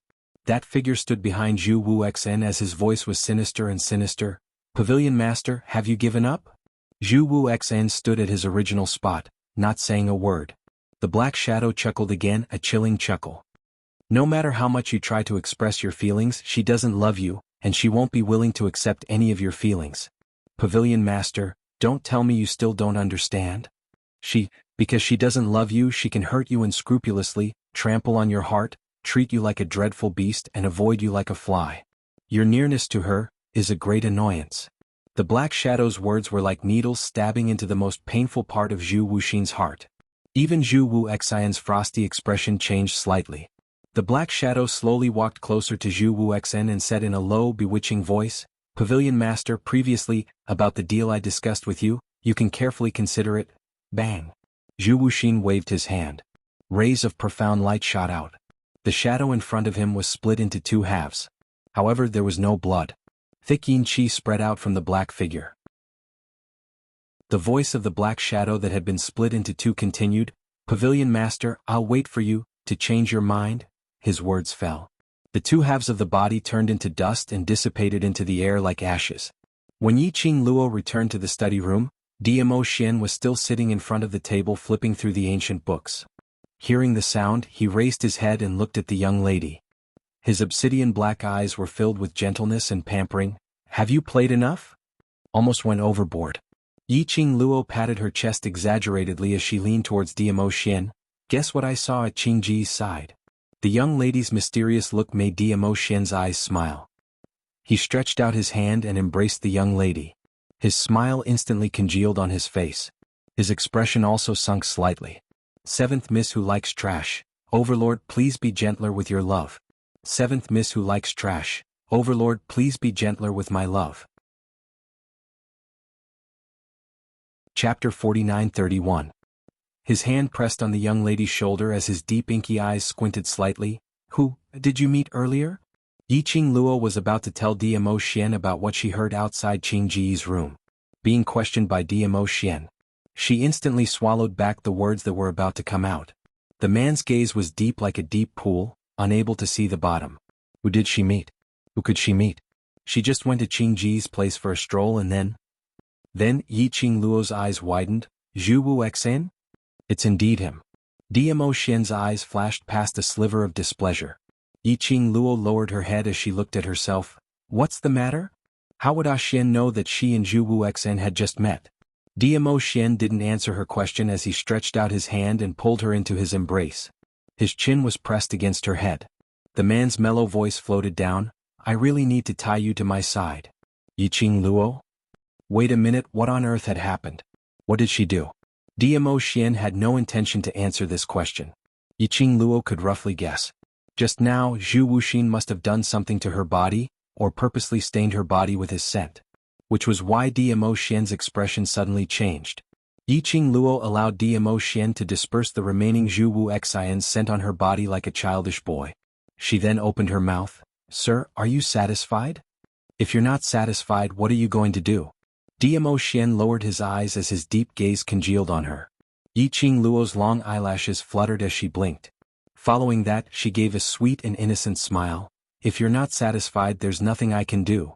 The core values of socialism don't allow it, so you can only make do and be satisfied. Diamo Xian. What fucking make do and be satisfied? Alright. He made do. I was outside Qingji's room when I saw those forces behind her.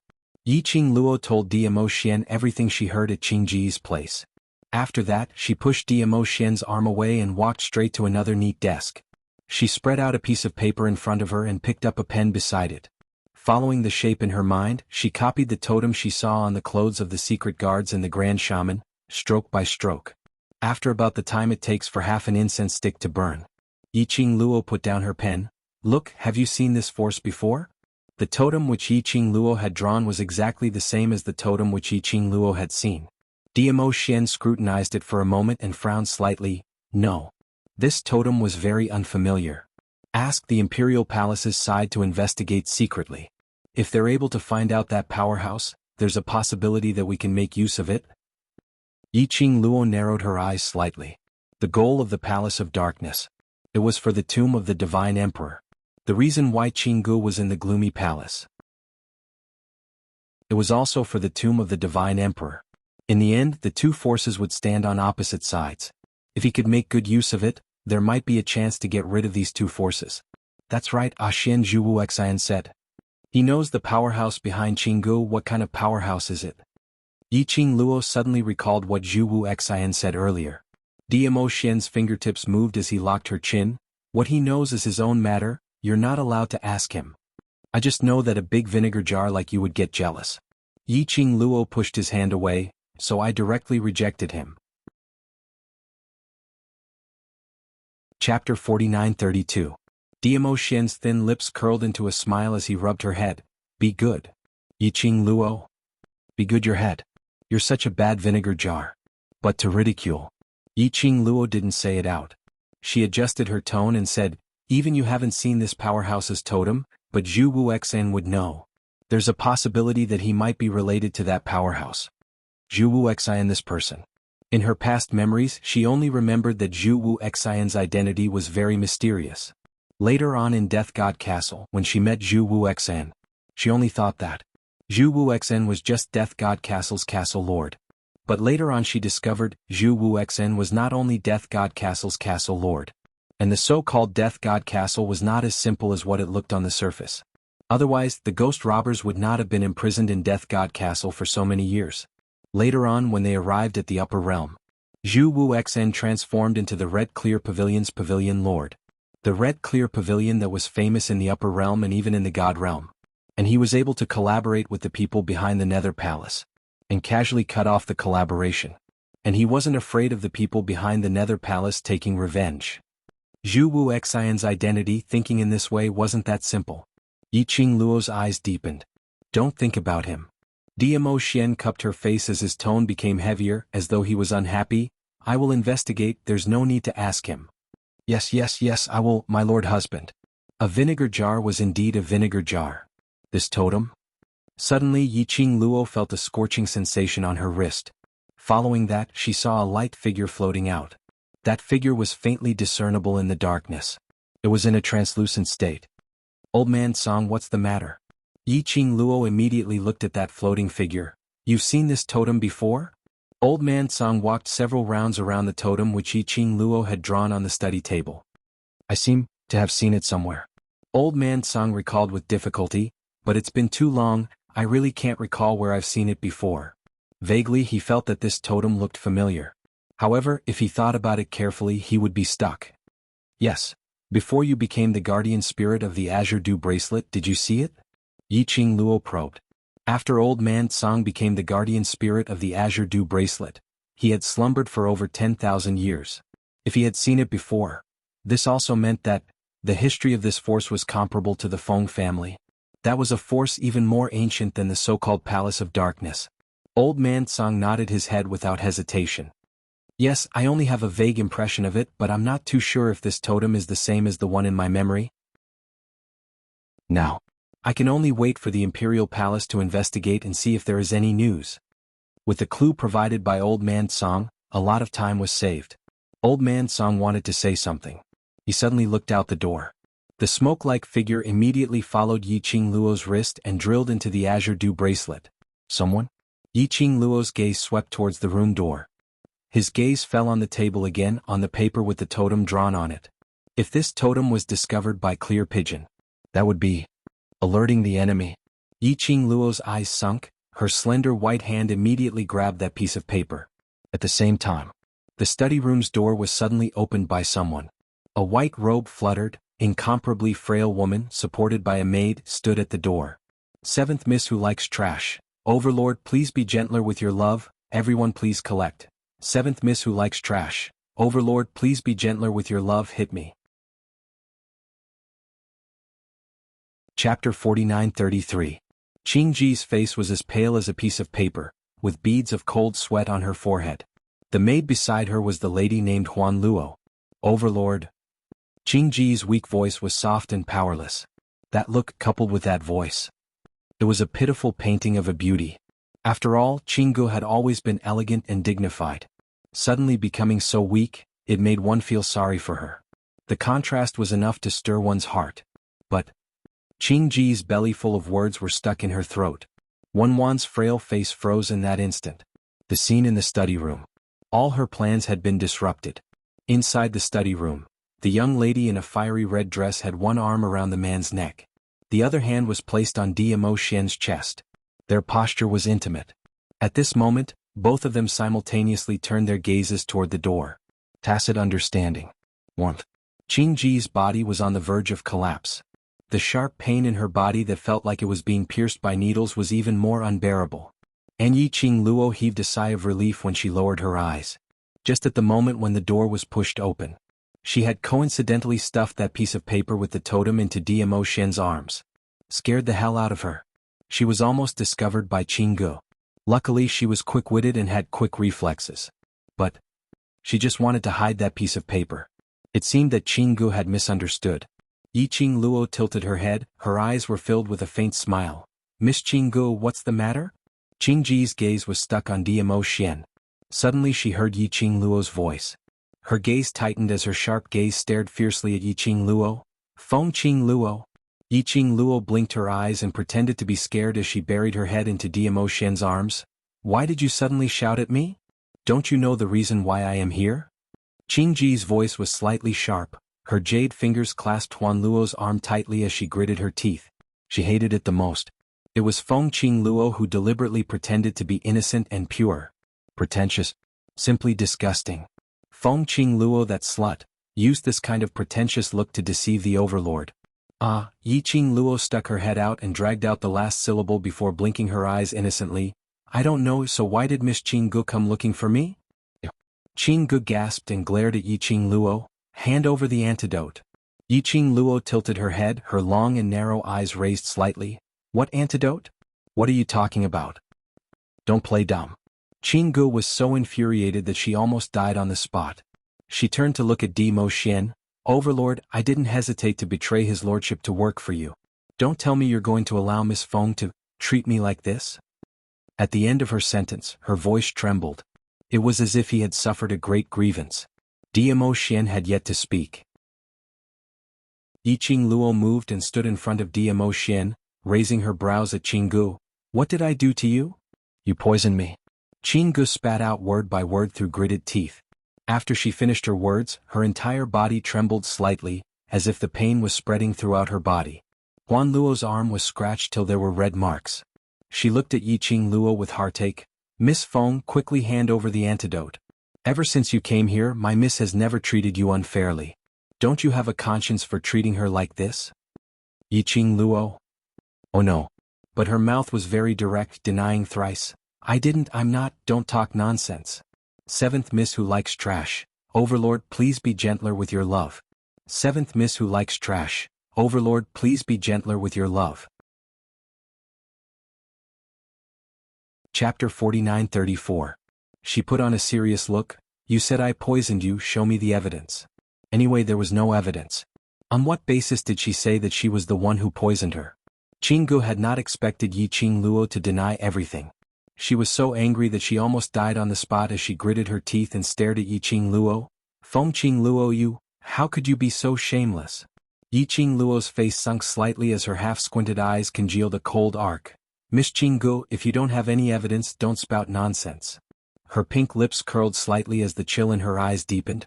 What evidence do you have to prove that I have poisoned you? If you can't show me the evidence, can I assume that Miss Qing Gu is trying to attract my man's attention and intentionally slandered me? Not only did she refute in a serious manner, she even put on a high hat on Qing Ji's head. Qing Ji's face contorted slightly as she looked at Yiqing Luo's serious face of denying and intentionally making her hate. Her eyes turned red. A slut is a slut. She actually played this trick. In front of the overlord. All kinds of innocent and pure. But when facing her alone, she knew how to stretch out her sharp claws. This slut relied on this kind of pretentious method to cheat the overlord's trust. Miss Feng. Huan Luo had not expected this eldest miss of the Feng family to be so difficult to deal with. She looked at the princess who was trembling in pain and pursed her lips tightly. What you want, is Miss taking the initiative to ask you for the antidote? Now that Miss is here, what else do you want to do? Miss Feng, for the sake of the overlord, if you hand over the antidote now, this matter, we will let it go. Huan Luo's tone was neither servile nor overbearing. Not much emotion could be heard from it. But every word and sentence was filled with an overbearing boldness. Yiqing Luo covered her mouth as she laughed softly. Her melodious laughter was as melodious as a silver bell. You guys are really funny. How do you put it? It seems like I'm the one who forced Miss Chingu to look for me? What's in it for me if she comes looking for me? Huan Luo took a look at Dmo Xian and saw that from the start till the end, the man had not revealed any trace of emotion. She gritted her teeth and said, "Because you deliberately wanted my young miss to lower her head to you, please? I can satisfy your vanity in front of His Majesty." When Yi Qing Luo heard that, she giggled. "Then has she lowered her head? Are you begging me?" Huan Luo was speechless. Lower my head? How could he lower his head? Qinggu was a high and mighty princess. How could he lower his head to a slut? Not to mention, begging her. Yi Qing Luo seemed to have seen through Huan Luo's thoughts from her expression. She tilted her head and smiled sweetly like a flower. "So, now you admit that you're slandering me?" Huan Luo still wanted to say something. But Qinggu grabbed his wrist. Qingji's face was pale, and the cold sweat on her forehead slid down her face.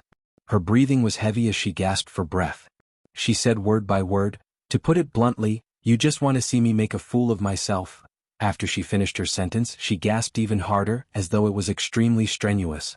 She shut her eyes tightly and opened them again. "No matter what we do, you can't possibly. Give me the antidote." Yi Qing Luo's slender jade-like fingers held her chin, her long and thick lashes fluttered like butterfly wings. Her smile was still that innocent and harmless. "Aya, you've seen through me." Chapter 49-35. The young lady's fingers moved slightly and pressed against her pink lips as she blinked her eyes exaggeratedly. "You finally admit it?" Qingji's eyes widened as she stared at Yi Qing Luo. "You admit that you did it on purpose?" Yi Qing Luo tilted her head as her silky black hair slid down her porcelain-like delicate little face, making her look even more mischievous and adorable. "What can you do even if I admit it?" Her fingertips caressed her chin as she smiled innocently. "So, you want to lower your head to me and beg me to give you the antidote?" That obvious mocking tone sounded as if she was teasing a pet. Qingji's face, which was already pale from the pain, became even paler. She widened her eyes as anger surged in her eyes. "Don't even think about it." Yi Qing Luo shrugged nonchalantly. "Then you can turn around and leave now. This is my place." Qinggu was so angry that her face started to turn red again. The redness on her pale face gave her a strange feeling. Qinggu felt a fishy sweetness in her throat as if something was about to gush out. She forcefully suppressed it and turned her gaze to Dmo Xian. "Overlord, you heard it? Miss Feng admitted that she was the one who poisoned me. Now, she should be able to see the true face of this seemingly harmless slut. Overlord, I am wholeheartedly only for you." Qinggu continued. "I tried my best to help you to achieve your wish. But she treated me like this." Dmo Xian's deep inky eyes glanced at Qinggu indifferently. His emotions were indifferent and she couldn't tell what he was thinking. But the man's large palm was still wrapped around the young lady's waist, which gave Qinggu a bad premonition. "It doesn't matter whether she is the one who poisoned me or not." The man's mellow voice was deep and husky. "What's important is what she wants." The man's beautiful lips curled into an ambiguous arc. "If she wants to kill someone, I will hand over the knife." Qingji's pupils suddenly contracted. Leaning on Huan Luo, she couldn't help but stagger a few times. The meaning of the overlord's words was obvious. Whether this poison was from Feng Qing Luo or not, he would always stand on Feng Qing Luo's side. "Overlord." Qingji's voice was a little hoarse as if she was about to cry. "How could you do this, heartless?" Yes, this man, other than Feng Qing Luo. It was so heartless that it was as if he had no feelings at all. No matter what she said, no matter how pitiful she was, he didn't even flinch. "If she wants to kill someone, I'll give her the knife." She killed someone and he gave her a knife. Ha! The high and mighty Di Zun, who was like a god, he was cold to others and had an unapproachable temperament. Actually, he was not cold at all. However, all the gentleness was given to Feng Qing Luo alone. There seemed to be a whirlpool in Qingji's eyes, churning continuously. Her thoughts were buried under the boundless whirlpool. Sooner or later she would take Di Zun's gentleness. Sooner or later she would get the overlord and let Feng Qing Luo see with her own eyes how the overlord would give all his gentleness to her. A flame of excitement flashed across Qing Dove's eyes. She clasped Huan Luo's arm tightly, gritted her teeth and spat out a word with difficulty. "Go!" To make her lower her head to Feng Qing Luo. Absolutely impossible. Especially after being teased by Feng Qing Luo. TSK. You really have a backbone. Yiqing Luo clicked her tongue and praised insincerely. Chapter 49-36. The pigeon paused for a moment. It looked like he stumbled. Yiqing Luo's brows rose slightly as she smiled and snuggled into Dmo Xian's arms, as she pretended to speak indifferently. Backbone, or life, which one is more important? Xian, what do you think? The man slightly lowered his eyes as deep as the sea, reflecting the young girl's sweet smile. His eyes darkened. His beautiful lips were thin and his voice was elegant and mellow. You are more important. Sudden words of love. It made Yiqing Luo's maiden heart restless. Her little hand clutched onto his lapel as she raised her head to glare at Dmo Xian coquettishly. I'm being serious here. What I said was very serious. Dmo Xian's eyes were smiling. Critical strike. My health bar is empty. Her Xian was becoming more and more flirtatious. Don't you know that this is a critical period? Remember the core values of socialism. How could he say such sweet nothings to her? Be careful not to be locked in a small black room. Yiqing Luo clutched her thumping heart as she couldn't hold it in any longer. Right then, Qing Guo, who had yet to leave, heard the man's gentle and doting voice, saying words of love that she had never heard before. His body felt like it was being pricked by needles. The stab became even more painful. She clutched her clothes tightly. His qi and blood surged. In the next instant his vision turned black. Then he lost consciousness. Young miss. Huan Luo shouted in panic. The forbidden area of the Palace of Darkness was always quiet. Huan Luo's voice could be heard. This attracted the attention of the disciples of the Palace of Darkness. Very quickly, they rushed over in an orderly manner. Miss Huan Luo, what happened? The leader of the secluded Darkness Palace disciples shouted from outside the forbidden area. Huan Luo took a look at Dmo Xian and Yiqing Luo, and looked at the unconscious Qing Gu in her arms. She bit her lips and carried Qing Gu out of the study room in quick steps. Yiqing Luo and Dmo Xian exchanged glances. The girl's pink lips curled up slightly. Looks like we can't stay here anymore. It's all right. Dmo Xian wrapped his arm around her slender waist. I've already found what I wanted to find. Yiqing Luo raised her eyes. Since you found it, why are you still staying here for? Because you're naughty. The man's voice was light, but it was full of affection. Yiqing Luo. All right, she couldn't refute. It turned out that he was interested in the power behind Qinggu because of her. So he stayed and let her satisfy her curiosity before seeing if she wanted to leave the base of the Palace of Darkness. Yiqing Luo's arms circled around his neck. Then shall we leave now? If you don't want to leave, you can stay. He had a way to let her stay in this base safe and sound. Yiqing Luo tilted her head and looked past the door of the study, at the door of Qingji's room not too far away. If I were to leave, there's a possibility that she might die from the clear pigeon poison outbreak. Would the power behind her let her off so easily? It felt like there would be a lot of trouble in the future. It's all right. Dmo Xian bowed slightly, his thin lips spitting out words. I can protect you. Don't worry about anything. As long as you wish for it, I will definitely protect you. Yiqing Luo. Critical hit. Blood gauge, 99999. Outside the courtyard, those orderly footsteps had already entered the forbidden grounds. Apparently they had received Huan Luo's orders. Huan Luo was planning to expose their whereabouts. Yiqing Luo passed her body weight over to Dmo Xian. Before we leave, I still want to go to a place. Seventh young miss who likes trash. Overlord, please be gentler with your love. Seventh young miss who likes trash. Overlord, please be gentler with your love. Chapter 49-37. The decorations were exquisite and dazzling with numerous toys and food, just like a children's paradise in the room.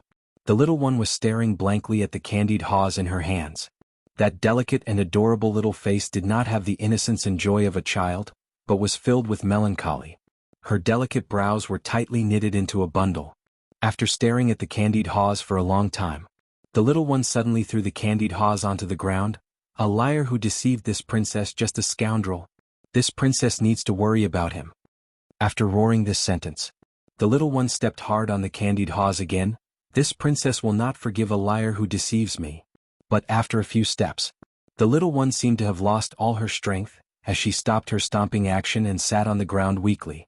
Her bright and beautiful big eyes stared at the candied haws which had been stepped on. Suddenly she started to cry. This cry had just started. She heard a clear and melodious voice ringing in the room. How much does Princess Ling Long miss Cici, so much that you're crying? The little one's cries stopped abruptly as her beautiful eyes widened and looked around vigilantly. Who's there? Inside the room, two figures appeared silently. A fiery lady, dressed in a fluttering red robe. A black-haired man in black robe was like a god. Ling Long's exquisite little face turned slightly pale as she stood up abruptly and took a step back. Who are you? What are you trying to do by barging into this princess's room? Her face was filled with vigilance. How did you find out about this princess's room? Are you trying to kidnap this princess as a hostage? Yiqing Luo? This little one knew quite a lot. Her pink lips parted as she released Dmo Shen's waist and walked slowly towards the little one.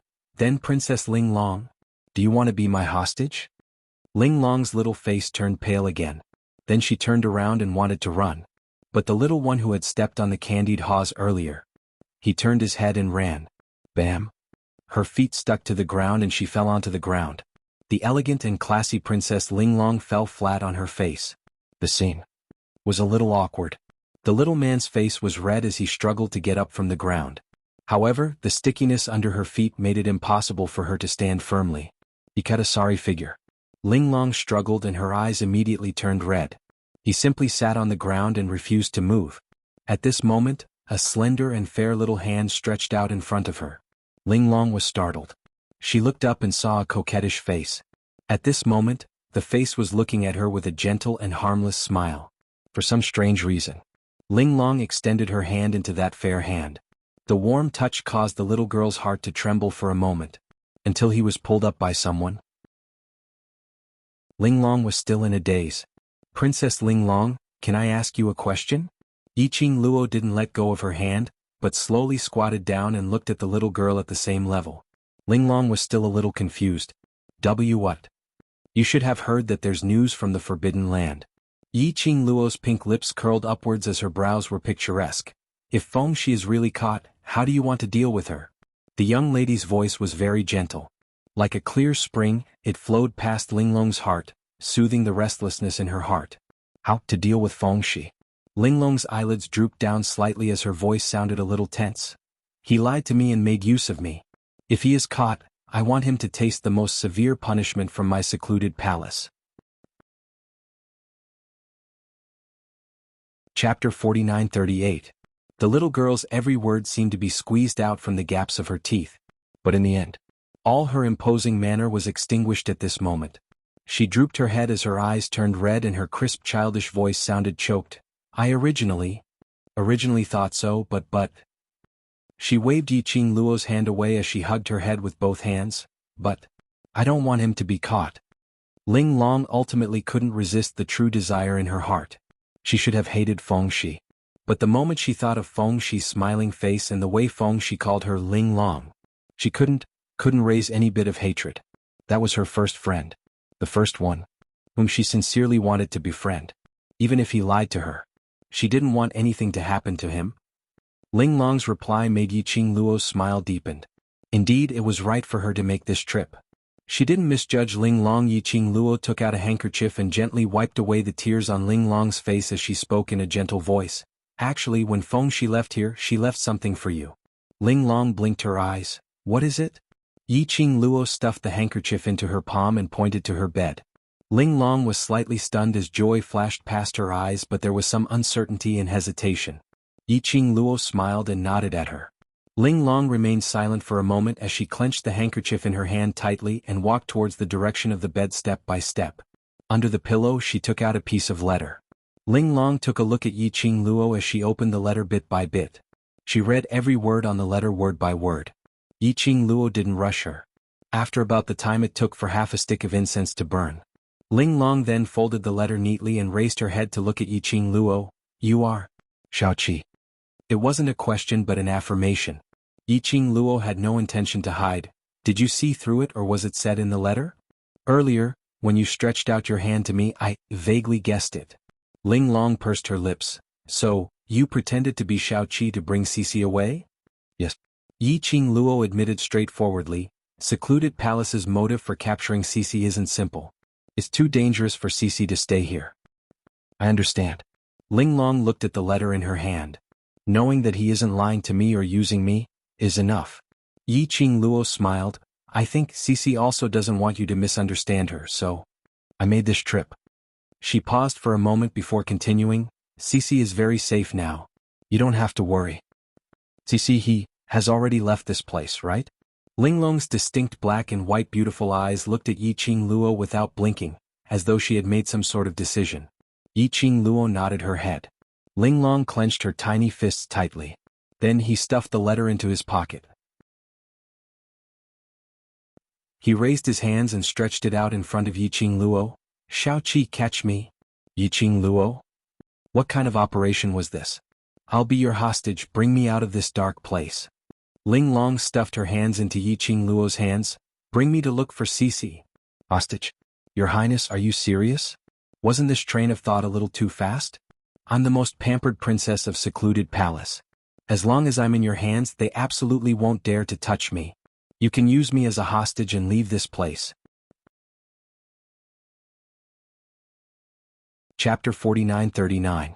Little Princess started to analyze the reason for Yi Qingluo. Yi Qingluo? This child was rather smart. She actually volunteered to be a hostage. But she didn't need a hostage to leave this place? But looking at Linglong's determined eyes, she looked as though she was volunteering to be a hostage. Yi Qingluo really couldn't bear to reject her. She turned her head and looked at Dmo Xian. The black-haired man's thin lips curled slightly as his gaze was filled with love. As though he was saying, you decide. Then, take the hostage away. Linglong volunteered. Moreover, Fengxi should also want to see Linglong. A child's friendship was very pure. It wouldn't be mixed with too many interests and complicated relationships. Yi Qingluo didn't wish for Fengxi to lose a friend like this. She indeed had some selfish motives. Over at the secluded palace, they respected and protected Linglong. It was enough to prove that the mastermind behind the secluded palace valued Linglong. If Linglong was in her hands, at least she would have some advantage. If the mastermind behind the secluded palace wanted to snatch Linglong back, they would definitely give themselves away. The two of them brought along a child as they silently headed towards the exit. The secluded palace's base exit was only the Jiang family's aristocrats' dungeon. It was heavily guarded by the secluded palace's disciples. Dmo Xian could come and go as he pleased. Yi Qingluo was still considering if she could use the blink movement secret art to leave silently. Then, her arm was grabbed by someone and her wrist was placed across a fair and slender neck. Linglong shouted, I'm a hostage. None of you are allowed to move. Yi Qingluo? This lass, was she really not a spy sent by the enemy? Linglong's roar. Instantly the secluded palace's disciples who were guarding the entrance stared over in alarm. Yi Qingluo? She could only hold Linglong as she walked out from the dark. Linglong was still trying her best to display her acting. None of you are allowed to move. Once you move, she will kill me. If I die, all of you will be buried with me. I am father's most beloved princess. If anything happens to me, all of you will die. Yi Qingluo didn't know how to ridicule. Most importantly, the Nether Palace disciples actually believed it. Secluded Palace's disciples were all filled with vigilance and worry as they stared at Yi Qingluo in panic. Miss Feng, quickly let go of our princess. How much did his lord value Princess Linglong? They knew better than anyone else. Usually, if Princess Linglong were to knock herself against the wall, she would be punished with the lives of a large group of servants. If they allowed Princess Linglong to become a hostage and even get injured, just the thought of the consequences sent shivers down his spine. The secluded Darkness Palace disciples were so frightened that they didn't dare to move. Yi Qingluo? This was probably the common saying, being overly concerned would cause confusion. She didn't have any room to play. The man in her arms tugged at her sleeves and whispered, let's go now. Yi Qingluo locked Linglong's neck as she slowly walked out of the underground prison's entrance. Mr. and Mrs. Jiang also arrived with hundreds of secret guards. It was a pincer attack. But because Linglong was held hostage in Yi Qingluo's hands, from time to time he would even shout and scream. Yi Qingluo had a smooth journey as she brought Linglong and left the Jiang family's aristocratic residence. In the dark, Yi Qingluo put Linglong down. The secluded palace's disciples and Jiang aristocrats' secret guards were searching everywhere. Linglong delightfully curled her cherry lips. I'm still the smarter one. Chapter 49-40. Yiqing Luo leaned against the wall and sighed softly, "You're smart, but have you ever thought about my identity as Feng family's Missy? Will they let us off?" Ling Long's complacent smile froze bit by bit. She lowered her head. Did I get into trouble?" "Yes, so. Remember this lesson." Yiqing Luo patted her head. "In future when you think of problems, you need to think more comprehensively and consider all the consequences." Ling Long's head lowered even more guiltily. "If you know guilt, then remember what I said." Yiqing Luo pulled her wrist. "Things have already developed to such a stage, you can only be a hostage and follow me back to Feng family." Ling Long nodded. After a while, DMO Xian came looking for them. The three of them headed towards the Feng residence. They just reached the Feng residence.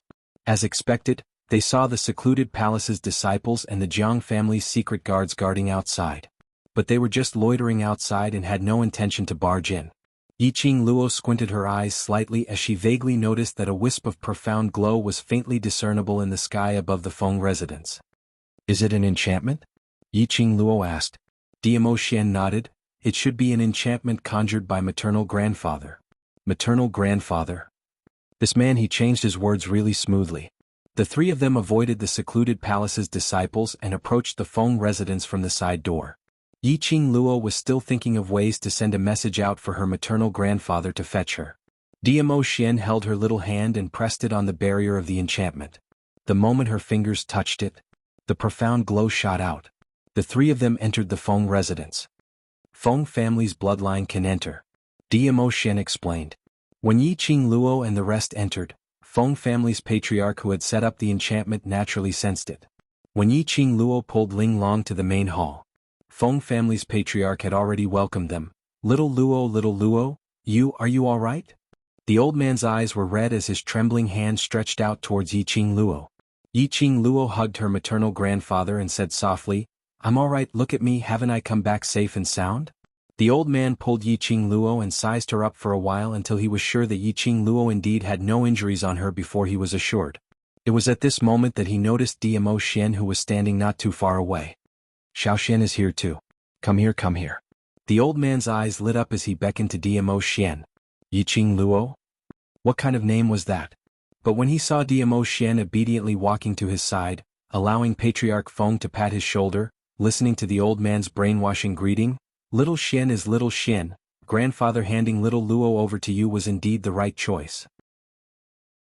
Fortunately you were there so she was safe. Thank you grandfather for your trust. I've said it before. I will protect Lil Luo well." DMO Xian gave a courteous smile. Good boy, grandfather has always believed in you." Feng family master patted his shoulder again, and his eyes were full of joy.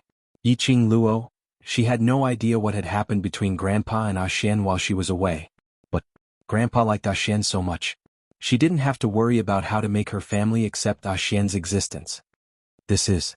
After Master Feng was excited for a while, he saw the beautiful little girl standing aside and looking around curiously. Yiqing Luo was about to answer. But she heard a crisp little voice coming from not too far away. "Ling Long? Seventh Miss who likes trash. Overlord, please be gentler with your love. Seventh Miss who likes trash. Overlord, please be gentler with your love." Chapter 49-41. A small figure ran towards Ling Long speedily. "Ling Long, it's really you." Feng, she grabbed Ling Long's hand with a face full of surprise. Ling Long's face was also filled with joy when he saw Feng Shi. But the next moment she straightened her face and shook off Feng Shi's hand, staring at him fiercely. "Now you know to call me?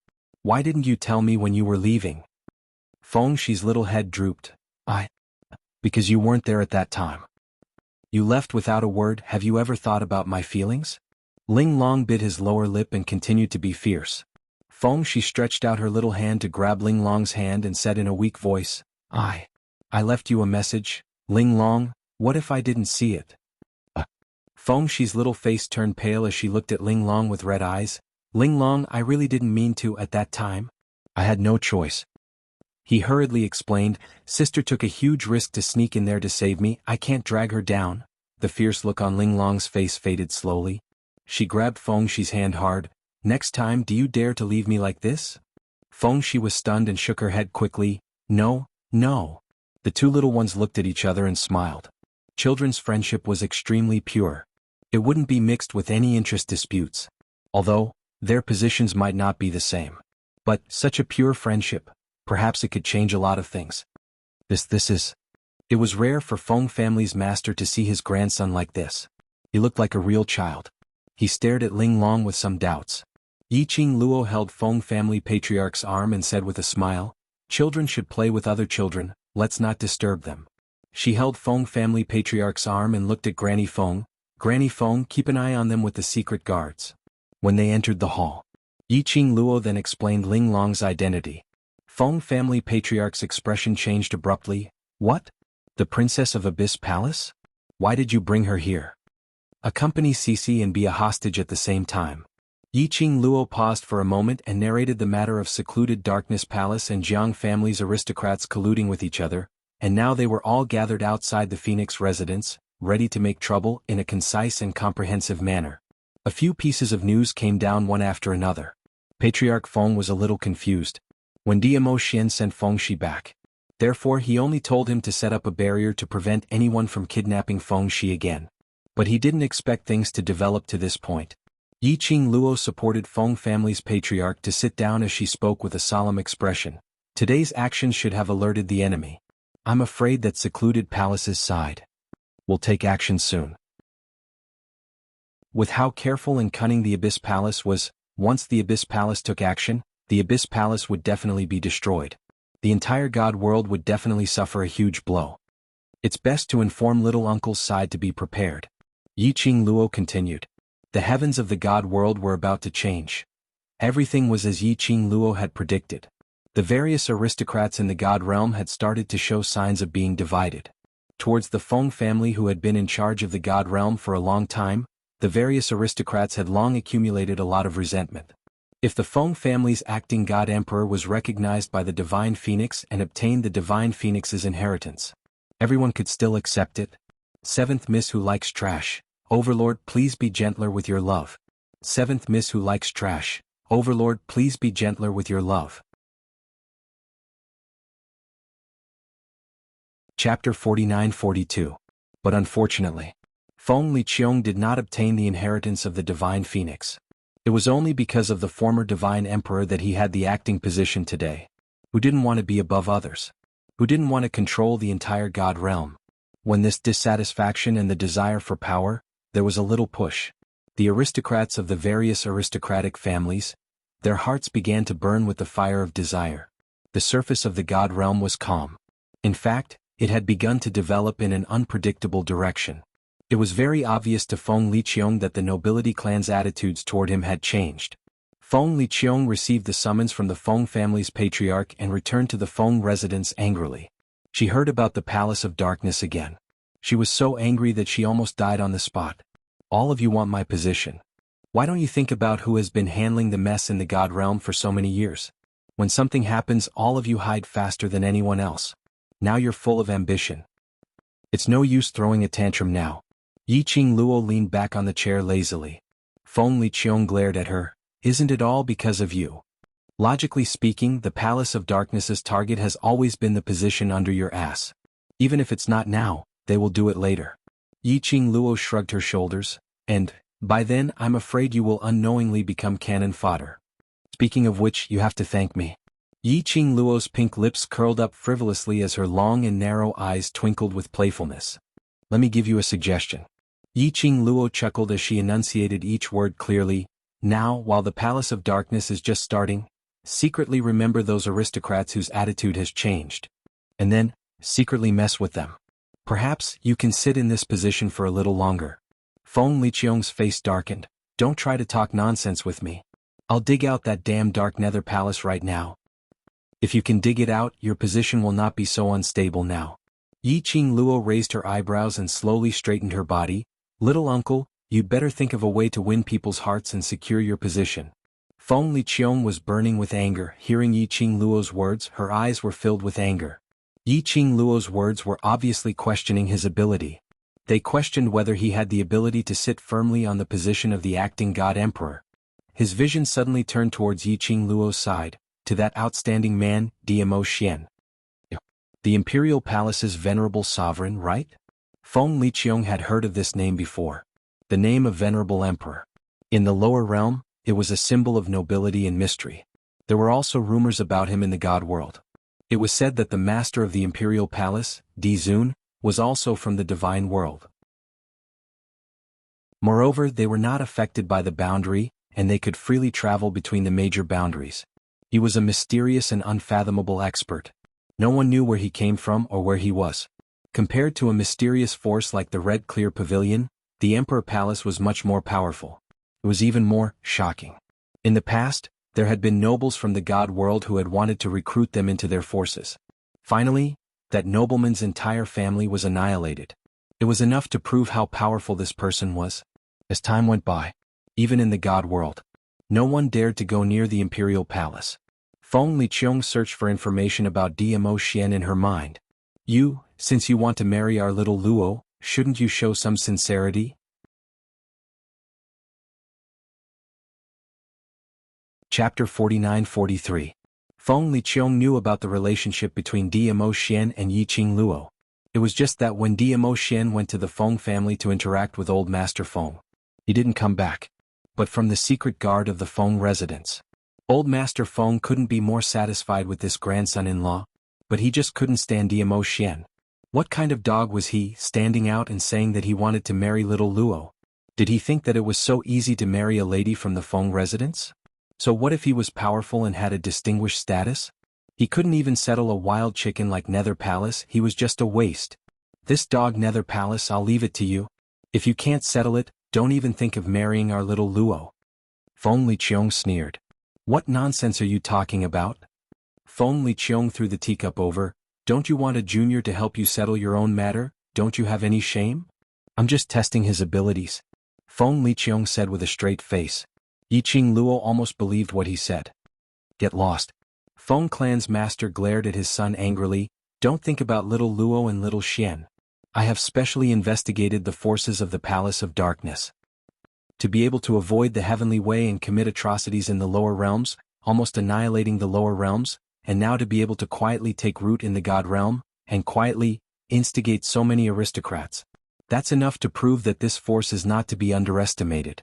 Since the other party's aim is the position of God Emperor, you, as the acting God Emperor, should be a good example and settle this matter quickly. Otherwise, give up the position under your butt. Feng Liqiong's words made Feng Liqiong's face turn black bit by bit. By the time the last sentence was said, Feng Liqiong was like a cat whose tail had been stepped on, instantly exploded. Give up? You want me to give up the position? Since you can't settle a force that popped out of nowhere, why not directly give up the position? Feng Liqiong didn't feel that there was anything wrong with his words. Give up the position to who? Feng Qing Luo? Feng Liqiong was so angry that she laughed. His tone was filled with ridicule as he squinted at Yiqing Luo. Unexpectedly, Feng Clan Master nodded very seriously. Yes, this position should belong to little Luo. The expression on Feng Liqiong's face gradually stiffened. All of a sudden, Feng Liqiong slammed the table and stood up. Did you make up your mind a long time ago? Do you still think I'm not qualified to be the emperor? Feng Liqiong's anger was unquenchable, reverberating in the hall. The air was tense. There was a moment of silence. Only then did the Feng family patriarch slowly stand up. His entire person seemed to have aged several decades and his tone was gloomy. It's not that I don't think you're up to the task, but the inheritance of the divine phoenix does not acknowledge you. All the generations of divine emperors in the god realm have been succeeded by the successor of the divine phoenix. I admit that you've done very well as the acting divine emperor all these years, even better than Feng Gu. But, if you can't obtain the inheritance of the divine phoenix, how can you convince the masses? Feng Liqiong's tense mood and the words of Feng Clan had loosened little by little. The anger on her face had also dissipated. Feng Liqiong took a deep breath and looked at Yiqing Luo. Now the only way is to obtain the inheritance of the divine phoenix, and suppress those who have ulterior motives. Feng Liqiong's hands, which were pressed on the table, curled up into fists. On what basis are you so sure that she can obtain the inheritance of the divine phoenix?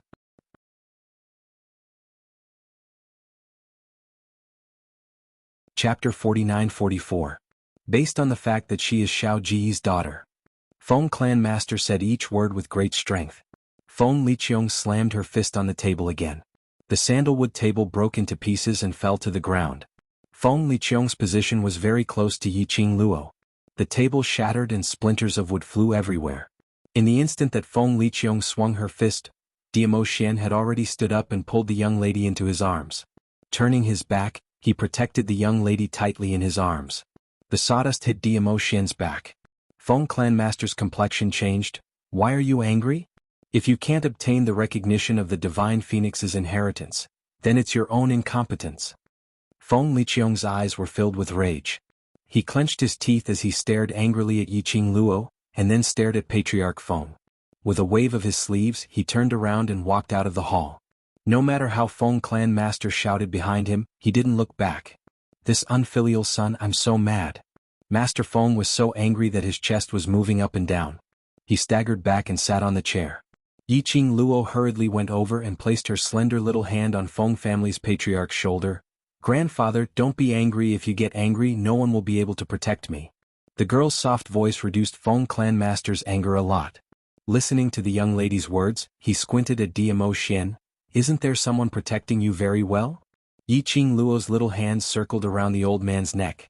Isn't he protecting me on behalf of grandfather? But I still want grandfather to protect me personally. So, Grandpa, for my sake, you can't be angry anymore. Feng Clan Master was coaxed to finally show a smile. Yiqing Luo then took the opportunity to say, actually, little uncle is not angry because of the Divine Phoenix's inheritance. Is just too obsessed with the past. Because he cared about my mother, he trapped himself in the past.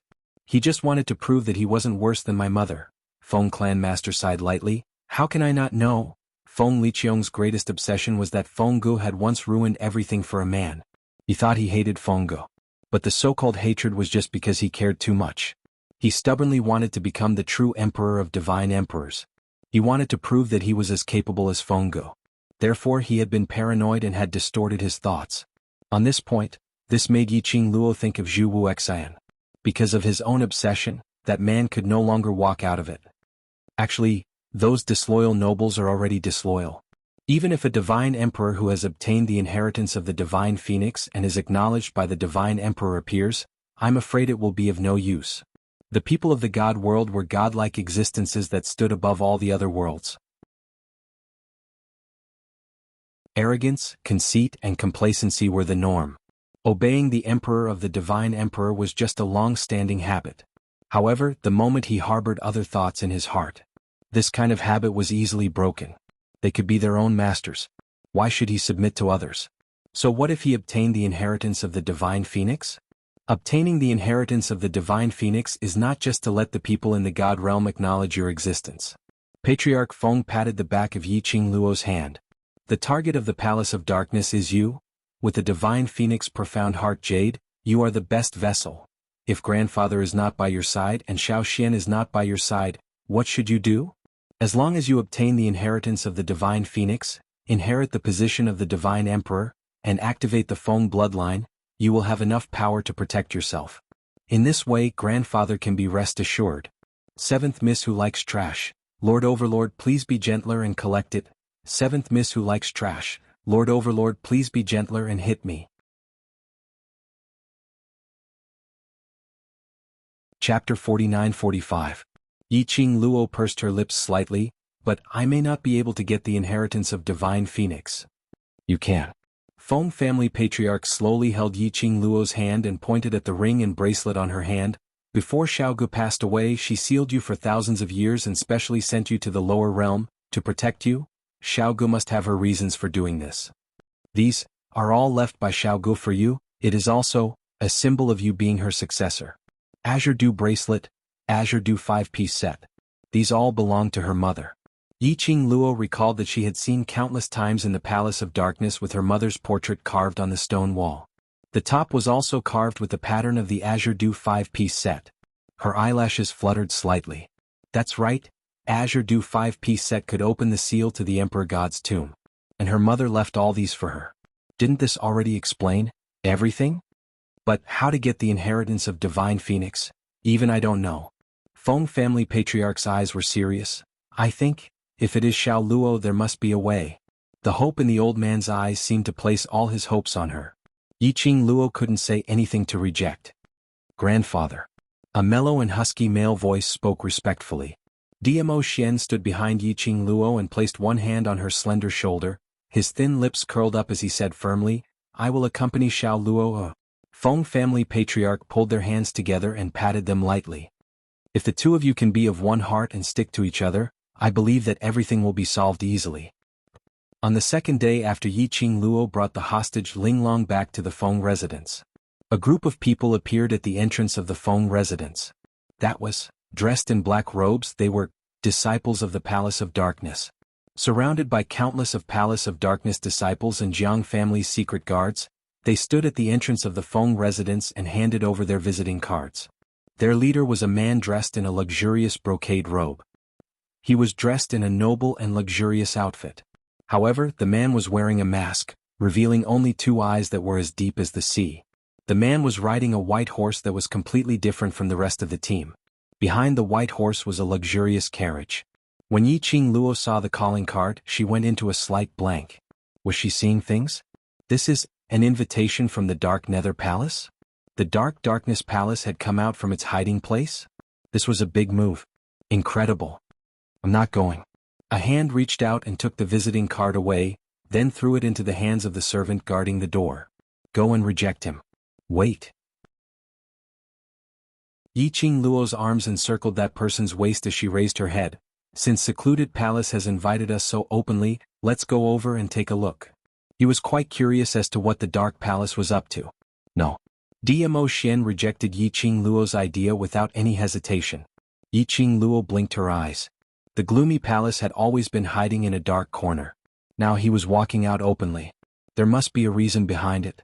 Rather than waiting for death, he might as well go with the flow and see what the Palace of Gloomy Darkness was up to. For this point, Dmo Xian should know this too. But why was he so resistant? Yiqing Luo suddenly thought of something as she turned her head and looked at the servant who was waiting by the side. Earlier you said, this calling card, who sent it up? Trash 7th young mistress, Lord Di Zun, please be gentler with your love. Trash 7th young mistress, Lord Di Zun, please be gentler with your love.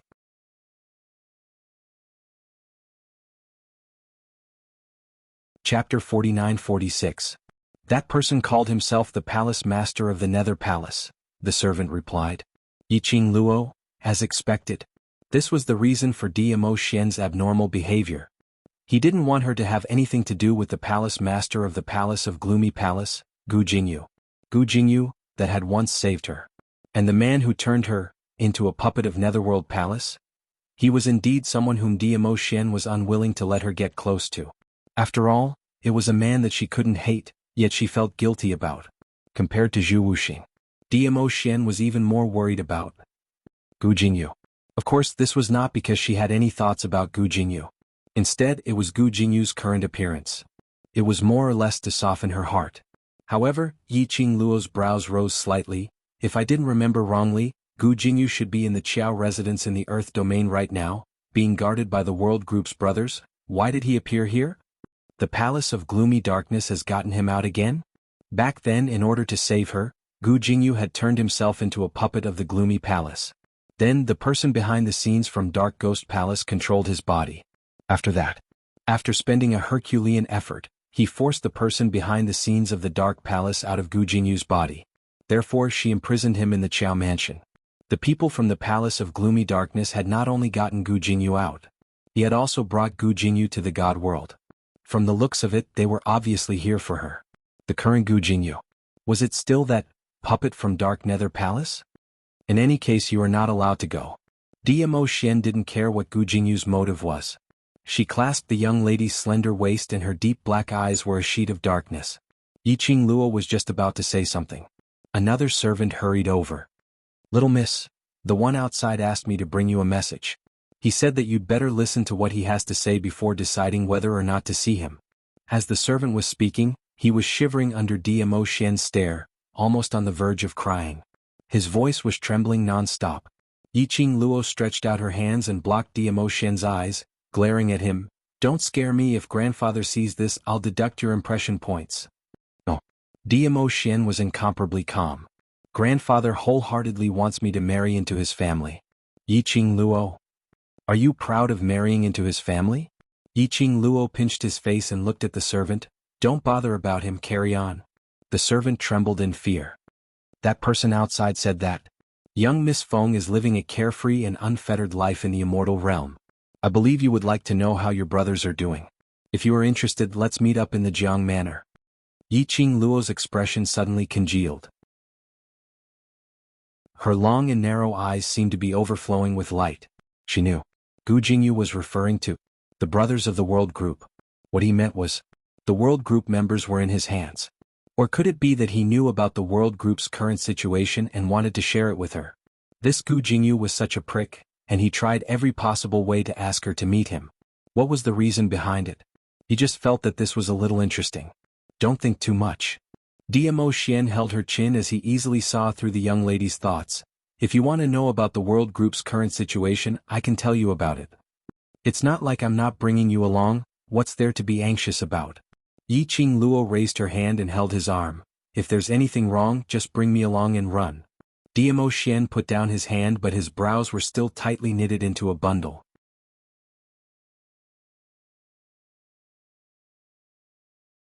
Chapter 49-47. Yiqing Luo's peerless brows were like a painting, her narrow eyes curved as she smiled and stretched out her fingers, smoothing his creased brows. Following that, she glanced sideways at the servant and instructed calmly, "Go out and tell Master Gu that he can keep the appointment, but I'll decide the location." She wasn't silly. He tried every means to meet her. Based on the secluded palace's temperament, there was definitely a conspiracy. She wouldn't be so silly to walk right into the trap. Want to meet him? Listen to her. Very quickly the servant came back with a reply. Gu Jingyu agreed. Yiqing Luo didn't choose a place that was too far away from the Feng residence. She chose a restaurant under Feng Liqiong's influence, and using her identity as the Feng family's young miss, she asked for a top-notch, secret room. Following that, she pulled DMO Xian along to the appointment. When Yiqing Luo and DMO Xian arrived at the appointed location, Gu Jingyu was already waiting at the entrance. That gentle jade-like face hung the usual gentle smile. A pair of deep eyes stared deeply at Yiqing Luo, his eyes filled with warmth. So warm that Yiqing Luo had some goosebumps. When he saw DMO Xian beside Yiqing Luo, he wasn't too surprised as his lips curled into a smile. The relationship between the Overlord and Madame D is really as good as before. His gaze looked towards DMO Xian as though he was joking. The Overlord is so worried Madame D meeting me privately? Looks like the threat of me to the Overlord is quite high. This is my honor. DMO Xian gave him a cold glance, indifferently, disdainfully, as though he didn't put him in his eyes at all. It was because of this sentence from Gu Jingyu. Yiqing Luo was certain. The person in front of her wasn't the Gu Jingyu she was familiar with. He was still that emotionless, with only Gu Jingyu's memories, the puppet of the secluded palace. Yiqing Luo sighed softly as she held onto DMO Xian's arm and said calmly, "I'm the one who requested Xian to accompany me after all. You're from the secluded palace and I'm from the Feng family, so I'm quite afraid to meet you alone." When Gu Jingyu heard that, he actually laughed. "So Madame D is afraid of me too?" "Of course I am." Yiqing Luo didn't hesitate at all. For a sinister and cunning rat like the gloomy palace, and the kind that carries poison, who wouldn't be afraid of being bitten by them for no reason? Ha ha ha. Gu Jingyu laughed even louder. Should I be proud of the Dark Palace? Yiqing Luo's brows sunk. This Gu Jingyu who was wearing Gu Jingyu's appearance said such words. It was like a reminder to her. Because of her, Gu Jingyu became like this. Yiqing Luo's pink lips pursed slightly as she pulled DMO Xian into the room and sat on the chair. Gu Jingyu waved his palm and pushed 2 cups of hot tea in front of the 2 people. Yiqing Luo's cold eyes sunk slightly as she stared at the steaming hot tea. I'm here not to listen to your nonsense. This consort naturally knows. Gu Jingyu also picked up her teacup and took a sip. Then this consort will get straight to the point. He put down the teacup, tapped the table with his fingertips and smiled gently. Let's make a deal. Deal? Yiqing Luo squinted her eyes slightly as she stared at that gentle face under the mist of the tea. I and the secluded palace don't seem to have any deal to discuss, right? Yes. Gu Jingyu replied confidently. If there isn't, why would the secluded palace keep on pestering you? Yiqing Luo's half-squinted eyes revealed a dangerous chill, but that pink lips rose slightly into an arc. Tell me about it.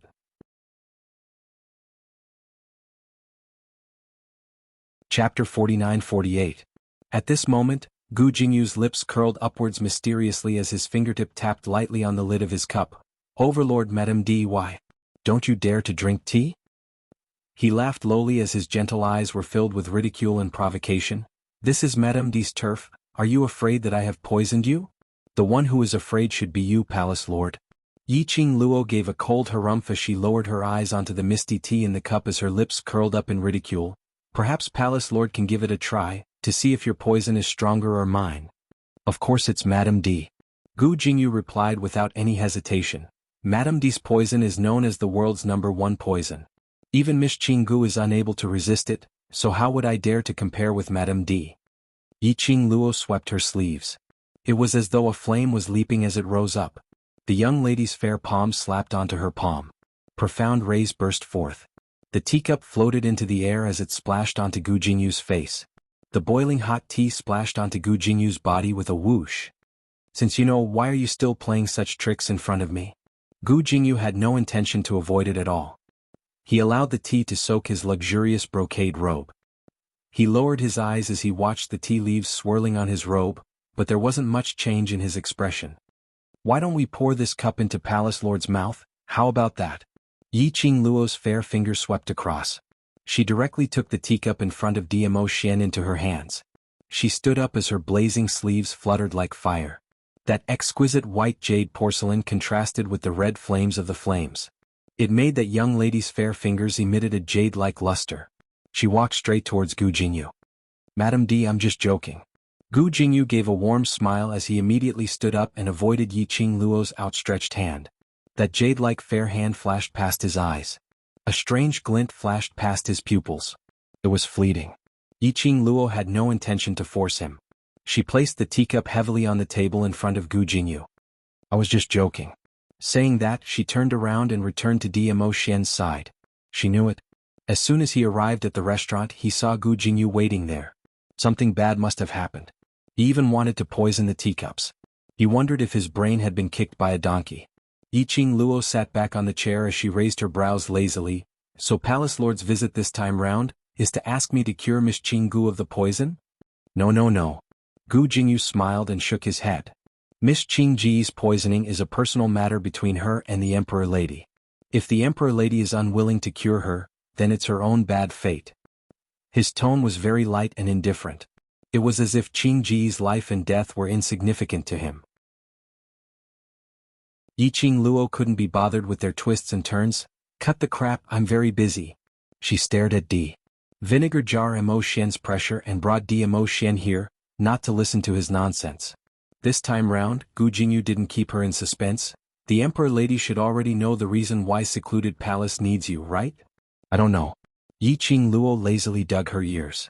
Gu Jingyu seemed as though he didn't hear anything as he smiled and continued, "Don't tell me that the Emperor Lady doesn't want to see the former Emperor Lord?" It was a simple sentence. But it made Yiqing Luo's smile suddenly congeal. The emotions in her charming eyes were like a whirlpool, surging with turbulent waves. "Seventh Miss who likes trash. Overlord, please be gentler with your love." "Seventh Miss who likes trash. Overlord, please be gentler with your love." Chapter 49-49. "Madam Emperor, you are the key to opening the God Emperor's tomb." Gu Jingyu was very satisfied with Yiqing Luo's current expression. His smile deepened. "As long as the God Emperor's tomb is opened, you will be able to meet the former Emperor of God Emperor." Yiqing Luo's brows lifted slightly, her eyes were deep and serene, like the flowing light of the stars, flickering with a few traces of treacherous coldness. But the expression on her face was calm like stagnant water without any ripples. "So, the collaboration that you want to discuss is, if you open the God Emperor's tomb, secluded palace will let you in. Meet your mother." Gu Jingyu said the latter half of the sentence. His lips curled upwards, full of confidence. As though he was certain of Yiqing Luo's desire towards kinship. Yiqing Luo, this lady was good in everything. There was only one fatal flaw. That was, too much emphasis on feelings. However, everything was different from what Gu Jingyu had thought. When he finished his words, Yi Zichen was stunned. The young lady laughed instead. "Does Palace Lord think I'm very silly?" She pulled Dmo Xian's hand, casually fiddling with his fingertips as she raised her brows and smiled. Since I can open the God Emperor's tomb, why don't I open it myself? Why don't I meet my mother on my own? What? Must I bring along this group of people to destroy my mother's resting place? The young lady said every word. Her tone sounded indifferent and lazy. However, every single word was like thunder, heavily striking Gu Jingyu's heart. Her eyes narrowed slightly, revealing a cold glint. Palace Lord, you're too insincere. The way to open the God Emperor's tomb, only secluded palace knows. Gu Jingyu didn't expect Yi Qing Luo to have such a reaction. Without secluded palace's help, you can forget about meeting the former emperor of God Emperor in this lifetime. Yi Qing Luo's lips curled into a lazy smile. So what? You. Such a reaction. It had exceeded secluded palace's original expectations. Didn't Yi Qing Luo want to meet her own mother? How could she possibly reject their suggestion? Yi Qing Luo slowly inserted her slender jade fingers into Dmo Xian's 5 fingers, interlocking with his 10 fingers tightly. She smiled and raised her eyebrows. I have Xian. Do I need you? Haven't they heard of this saying before? With the venerable sovereign in my hands, the world is mine. Xian was here. Was he afraid that he wouldn't be able to find a way to open the tomb of the divine emperor? After all, Xian had gone to the base of the Palace of Darkness. He had been searching for this method. What was there for her to be afraid of? Yi Qing Luo's laughter was melodious and mellow, like pearls falling onto a plate, very pleasant to the ears. As she smiled, she raised her eyebrows and looked at Gu Jingyu. However, Palace Master specifically came to talk to me about this transaction. You told me a piece of information. Without me, your Palace of Gloomy Shadows could not have entered the tomb of the godly emperor. After Yi Qing Luo finished this sentence with a smile, her pink lips curled up even more, as the corners of her eyes added a few long and narrow seductive ripples. Her lips curled up frivolously as she said word by word, So, you're not able to take out something of equal value, so what kind of transaction do you want to discuss with me? Black mist surged in Gu Jingyu's eyes. His gentle jade-like face turned chilly. Palace Master, please leave. She pulled Dmo Xian as she stood up. After you've thought of what to use to trade with me, then come look for me at the Phoenix residence. Saying that, she pulled Dmo Xian as she walked past Gu Jingyu and left the room. 7th young miss who likes trash. Overlord, please be gentler with your love. 7th young miss who likes trash. Overlord, please be gentler with your love.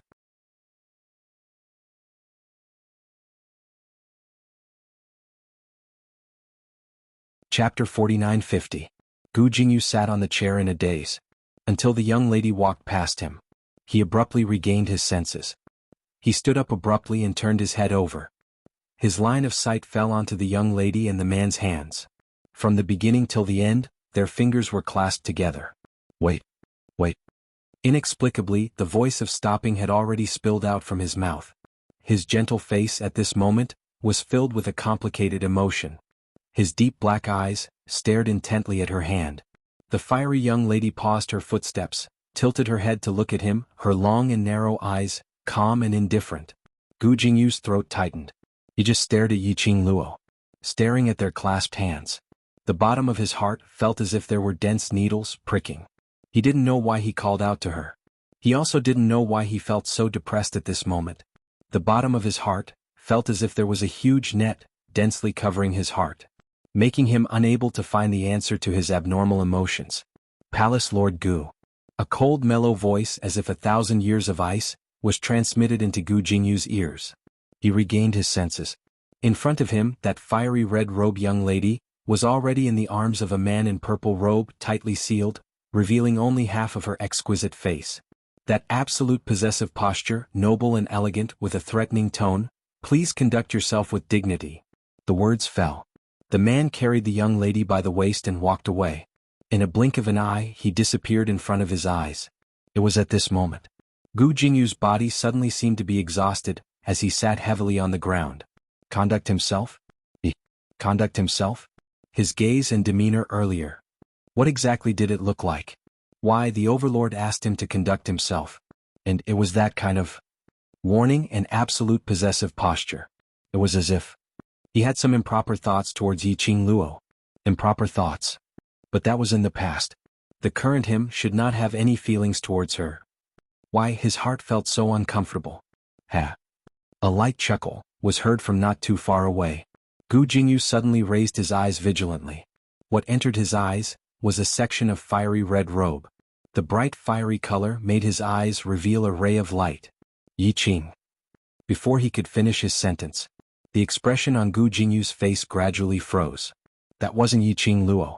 Instead, he was dressed in red, but his face was extremely cold. He frowned slightly and slowly stood up.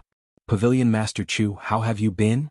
If this person in front of him was not Zhu Wuxin, who could it be? Chu Wuxin stood in front of Gu Jingyu, his fiery red robe fluttering in the wind. But that cold and arrogant temperament. However, it suppressed the beauty brought about by the red dress. How pitiful! Zhu Wuxin looked at Gu Jingyu and asked, not understanding what he meant. Gu Jingyu frowned. What do you mean? You don't even have the heart to love someone. Pitiful and lamentable. Zhu Wuxian's voice was cold, and there was not much fluctuation in it. Gu Jingyu frowned even more. At this moment, Zhu Wuxian glanced sideways at him with an unclear meaning. Are you really willing to give Yi Qing Luo to Diamo Xian? Back at Feng Manor, Feng family's patriarch and Feng Liqiong were in a heated argument. The two children had already been brought by Grandma Feng to a place further away to play. Yi Qing Luo had just stepped into the main hall. She was shocked by the vase which was thrown towards her. Diamo Xian's reaction was swift. He caught the vase with one hand and used the other to pull the young lady behind him, blocking in front of him. Trash seventh young mistress. Lord Di Zun, please be gentler with your love. Trash seventh young mistress. Lord Di Zun, please be gentler with your love.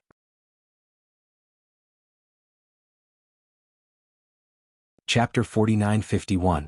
The entire house was in a mess. The return of the two made the quarreling father and son to stop.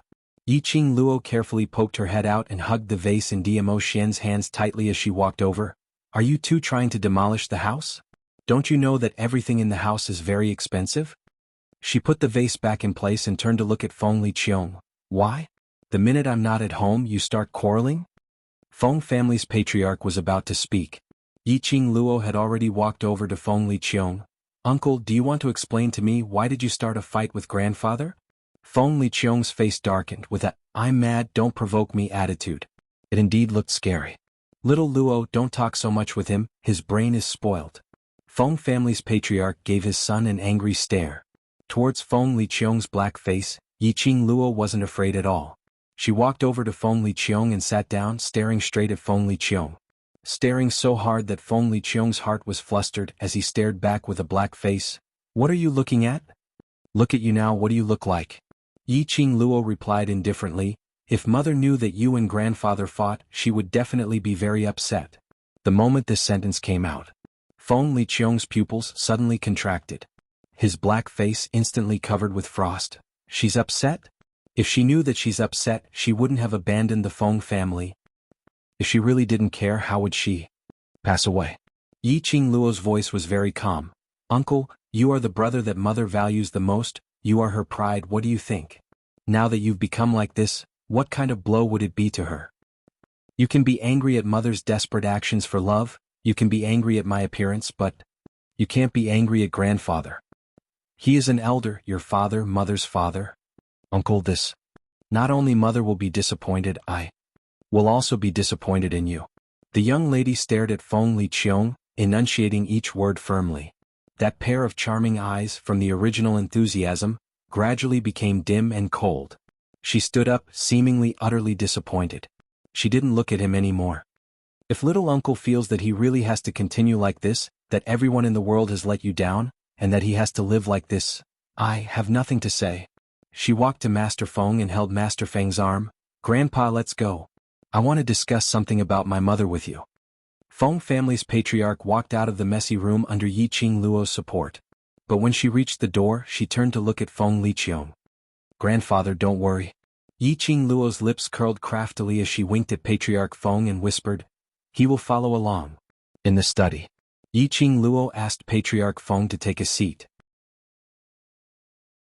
Diamo Xian immediately poured a cup of warm tea and sent it to Patriarch Feng. Just as he sat down, the door of the study was opened with a bang. Feng Liqiong walked in with an air of viciousness. Yi Qing Luo winked at Patriarch Feng. See, she said Feng Liqiong would come. Patriarch Feng sighed helplessly. When he raised his eyes to look at Feng Liqiong, he put on a straight face and said angrily, "What are you following me for? This matter concerns the Feng family, why can't I come?" Feng Liqiong said righteously. Yiqing Luo patted Patriarch Feng's hand and gave him a way out. "Grandfather, this matter does require uncle's help."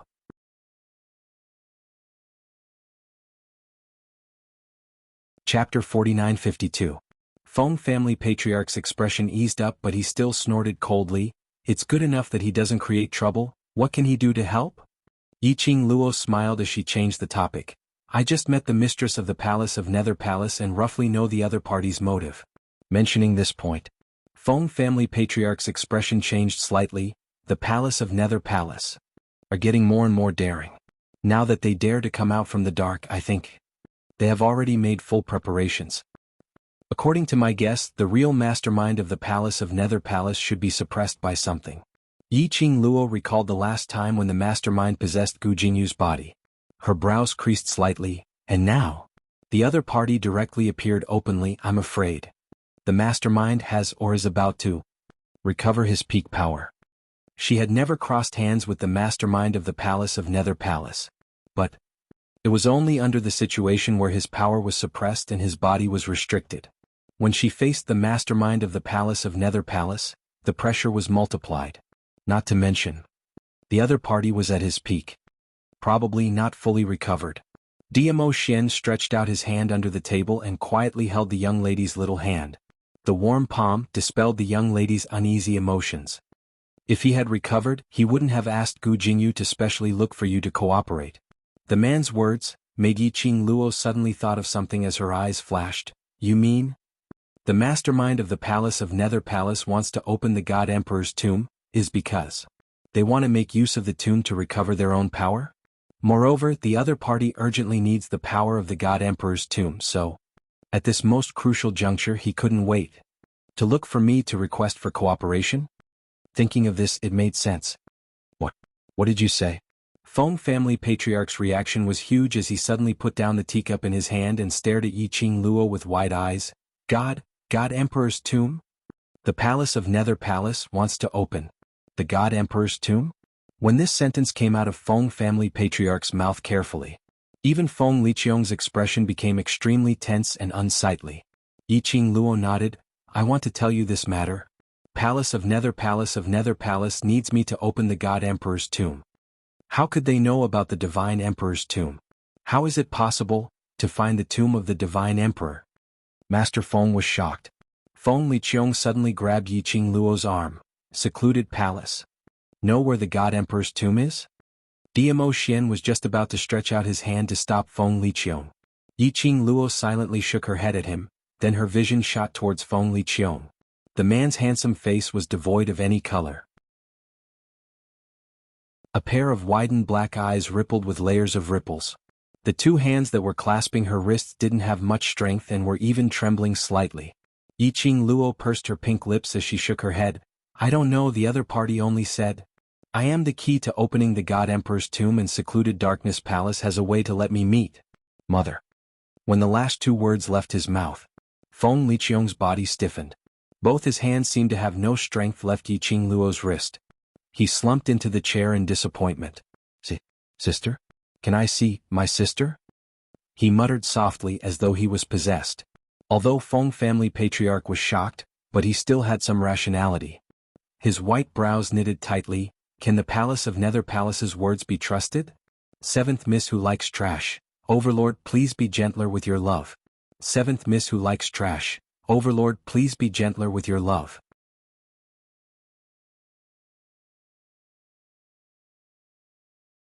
Chapter 4953. Yiqing Luo touched her chin and pondered for a moment. Generally speaking, it's not trustworthy.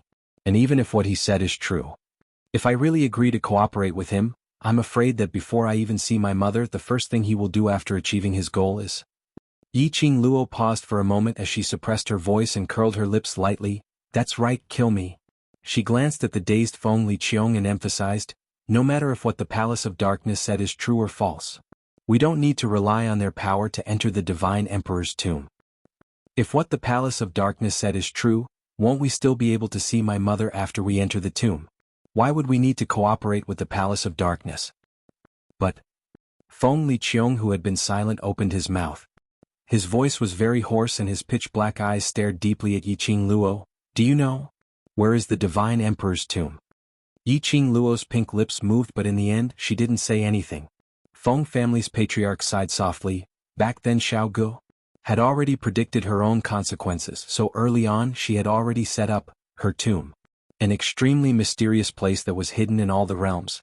Even us relatives don't know where the Divine Emperor's tomb is. This also led to the rumor that our Feng family has treasures. Hidden treasures of the former Divine Emperor. But if there were treasures, Feng Liqiong wouldn't have schemed Yiqing Luo in the future. Yiqing Luo raised her eyes as her eyes revealed a certain resolute glint. She opened her mouth and her voice was sonorous. I intend to go to the Divine Emperor's tomb to take a look, perhaps. I can obtain the Divine Phoenix's inheritance. The young lady's clear voice drilled into everyone's eardrums. Feng family's patriarch's expression congealed slightly as his eyes were filled with worry. Xiao Luo, do you know where the Divine Emperor's tomb is? Feng Liqiong looked at her with a hopeful look. Yiqing Luo nodded. Perhaps the rumor outside. And what little uncle is looking for and what the Palace of Darkness is trying to get. Feng family's treasure is in my hands. The atmosphere was tense. The entire study room fell into a strange silence. After a long while, Feng Liqiong's head stiffened as she stared fixedly at Yiqing Luo. On, you? There was a raging fire burning in his eyes. As long as she nodded. In the next instant he reached out to snatch it. Yiqing Luo's expression didn't change as she raised her brows slightly. Instead she met Feng Liqiong's gaze and smiled. Yes, it's on me, so? Little uncle wants to snatch it? She was very straightforward. It was so straightforward that the fire in Feng Liqiong's eyes was gradually extinguished. He took a look at Diamo Xian, then looked at Patriarch Feng and roared angrily. You have these two people to protect you, what can I snatch from you? I'm just angry. The Feng family's treasure is really on you and you still lied to me. Previously I really didn't know what the Feng family's treasure was. Yiqing Luo spread out her hands. Today it was only after Palace Lord Gu's reminder that I roughly guessed it. Feng Liqiong snorted coldly. Like hell I'd believe you. Patriarch Feng pulled Yiqing Luo's hand. Little Luo, is what you said true? Feng family really has a treasure? Yiqing Luo nodded. If I didn't guess wrongly, it should be something like this, that's right. She gave Patriarch Feng a gentle smile as she held Patriarch Feng's hand. Seventh young miss who likes trash. Overlord, please be gentler with your love. Seventh young miss who likes trash. Overlord, please be gentler with your love.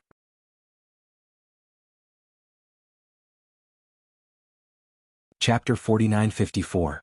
Grandfather, Xian and I will go search for the God Emperor's tomb first. Yiqing Luo said, as long as we enter the God Emperor's tomb before the Palace of Darkness, their plans will be completely messed up. Gu Jingyu would come knocking at their door at this juncture. This meant that the mastermind behind the Palace of Darkness, they already had a new plan. If they wanted to cut off the Palace of Darkness's ambition, they could only enter the God Emperor's tomb before the Palace of Darkness, to dig out all the secrets of the God Emperor's tomb.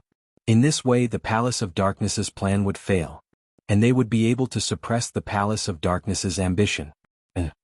As compared to the Palace of Darkness, she was the descendant of the Emperor of God Emperor, the owner of the Divine Phoenix Profound Heart Jade, the owner of the Azure Water 5-piece set. The chances of winning were higher. No way. Feng family's patriarch rejected without a second thought. Since the Palace of Darkness has already sent out the invitation, that means that the people from the Palace of Darkness have their eyes on you. If you go now, wouldn't it be extremely dangerous? She would think so. The people from the Palace of Darkness would naturally think so too. How would the Palace of Darkness allow Yiqing Luo to enter the Emperor of God Emperor's tomb? Probably following behind Yiqing Luo silently. After finding the God Emperor's tomb, wouldn't Yiqing Luo be in danger? Even with Diamo Xian by her side, it would be difficult for her to fight against so many enemies. There was absolutely no way to be assured. Yiqing Luo's lips curled up slightly, her smile was firm and had a calming charisma. Grandfather, I understand your concerns. Don't worry, since I've chosen to head to the God Emperor's tomb, I'm already prepared. How could I possibly bear to let someone dirty my mother's resting place? Feng family's patriarch was filled with words to stop her. But when he met the young lady's firm eyes, he was so stunned that he couldn't say another word. His throat tightened. All his unwillingness and worries turned into a long sigh. Grandfather. Diamo Xian's mellow voice spoke gently, I will use my life to protect Lil Luo, whatever you're worried about, I will absolutely not let it happen. He stood up and cupped his fists towards Feng family's patriarch. Bit by bit, he lowered his noble head. Grandfather, please hand Lil Luo, over to me. Please, trust us. Each and every word was forceful and sonorous. The heart of the Feng clan master was shaking and it was pounding. After a long while, he lowered his head. I can't control the two of you. Do whatever you want. Yi Qing Luo smiled and stretched out her hand to hug Feng family's patriarch's neck. She smiled intimately. Grandfather, how can I bear to let you be sad because of me? So, don't worry, I will definitely protect myself. As she spoke, she waved her hand. Mother left me many things. Even after Mother passed away, Mother has always been protecting me. So, you really don't have to worry. The girl's soft voice soothed the old man's worries. In the end, the old man seemed to be convinced. He stared at her with a straight face, amused and angry at the same time. He couldn't keep a straight face. Okay, I'll let you go. Feng clan master covered his face hard with a rather helpless look. After covering it for a while, he moved his hand away again and his expression was solemn. Little Luo, remember, no matter what happens, Feng family is your strongest backing. I know. Yi Qing Luo smiled as she rested her head on Feng clan master's shoulder. I will meet Mother and obtain the Divine Phoenix's inheritance and return to grandfather's side. That you're tuning in to the Han Li's Wuxia Chronicles YouTube channel. We're so grateful for your support and don't forget to subscribe to join us on this incredible journey through captivating stories. Your generosity through donations truly makes a world of difference, as it's the primary source of revenue that allows me to expand and enhance this channel for you. Thank you from the bottom of my heart for being a part of this adventure.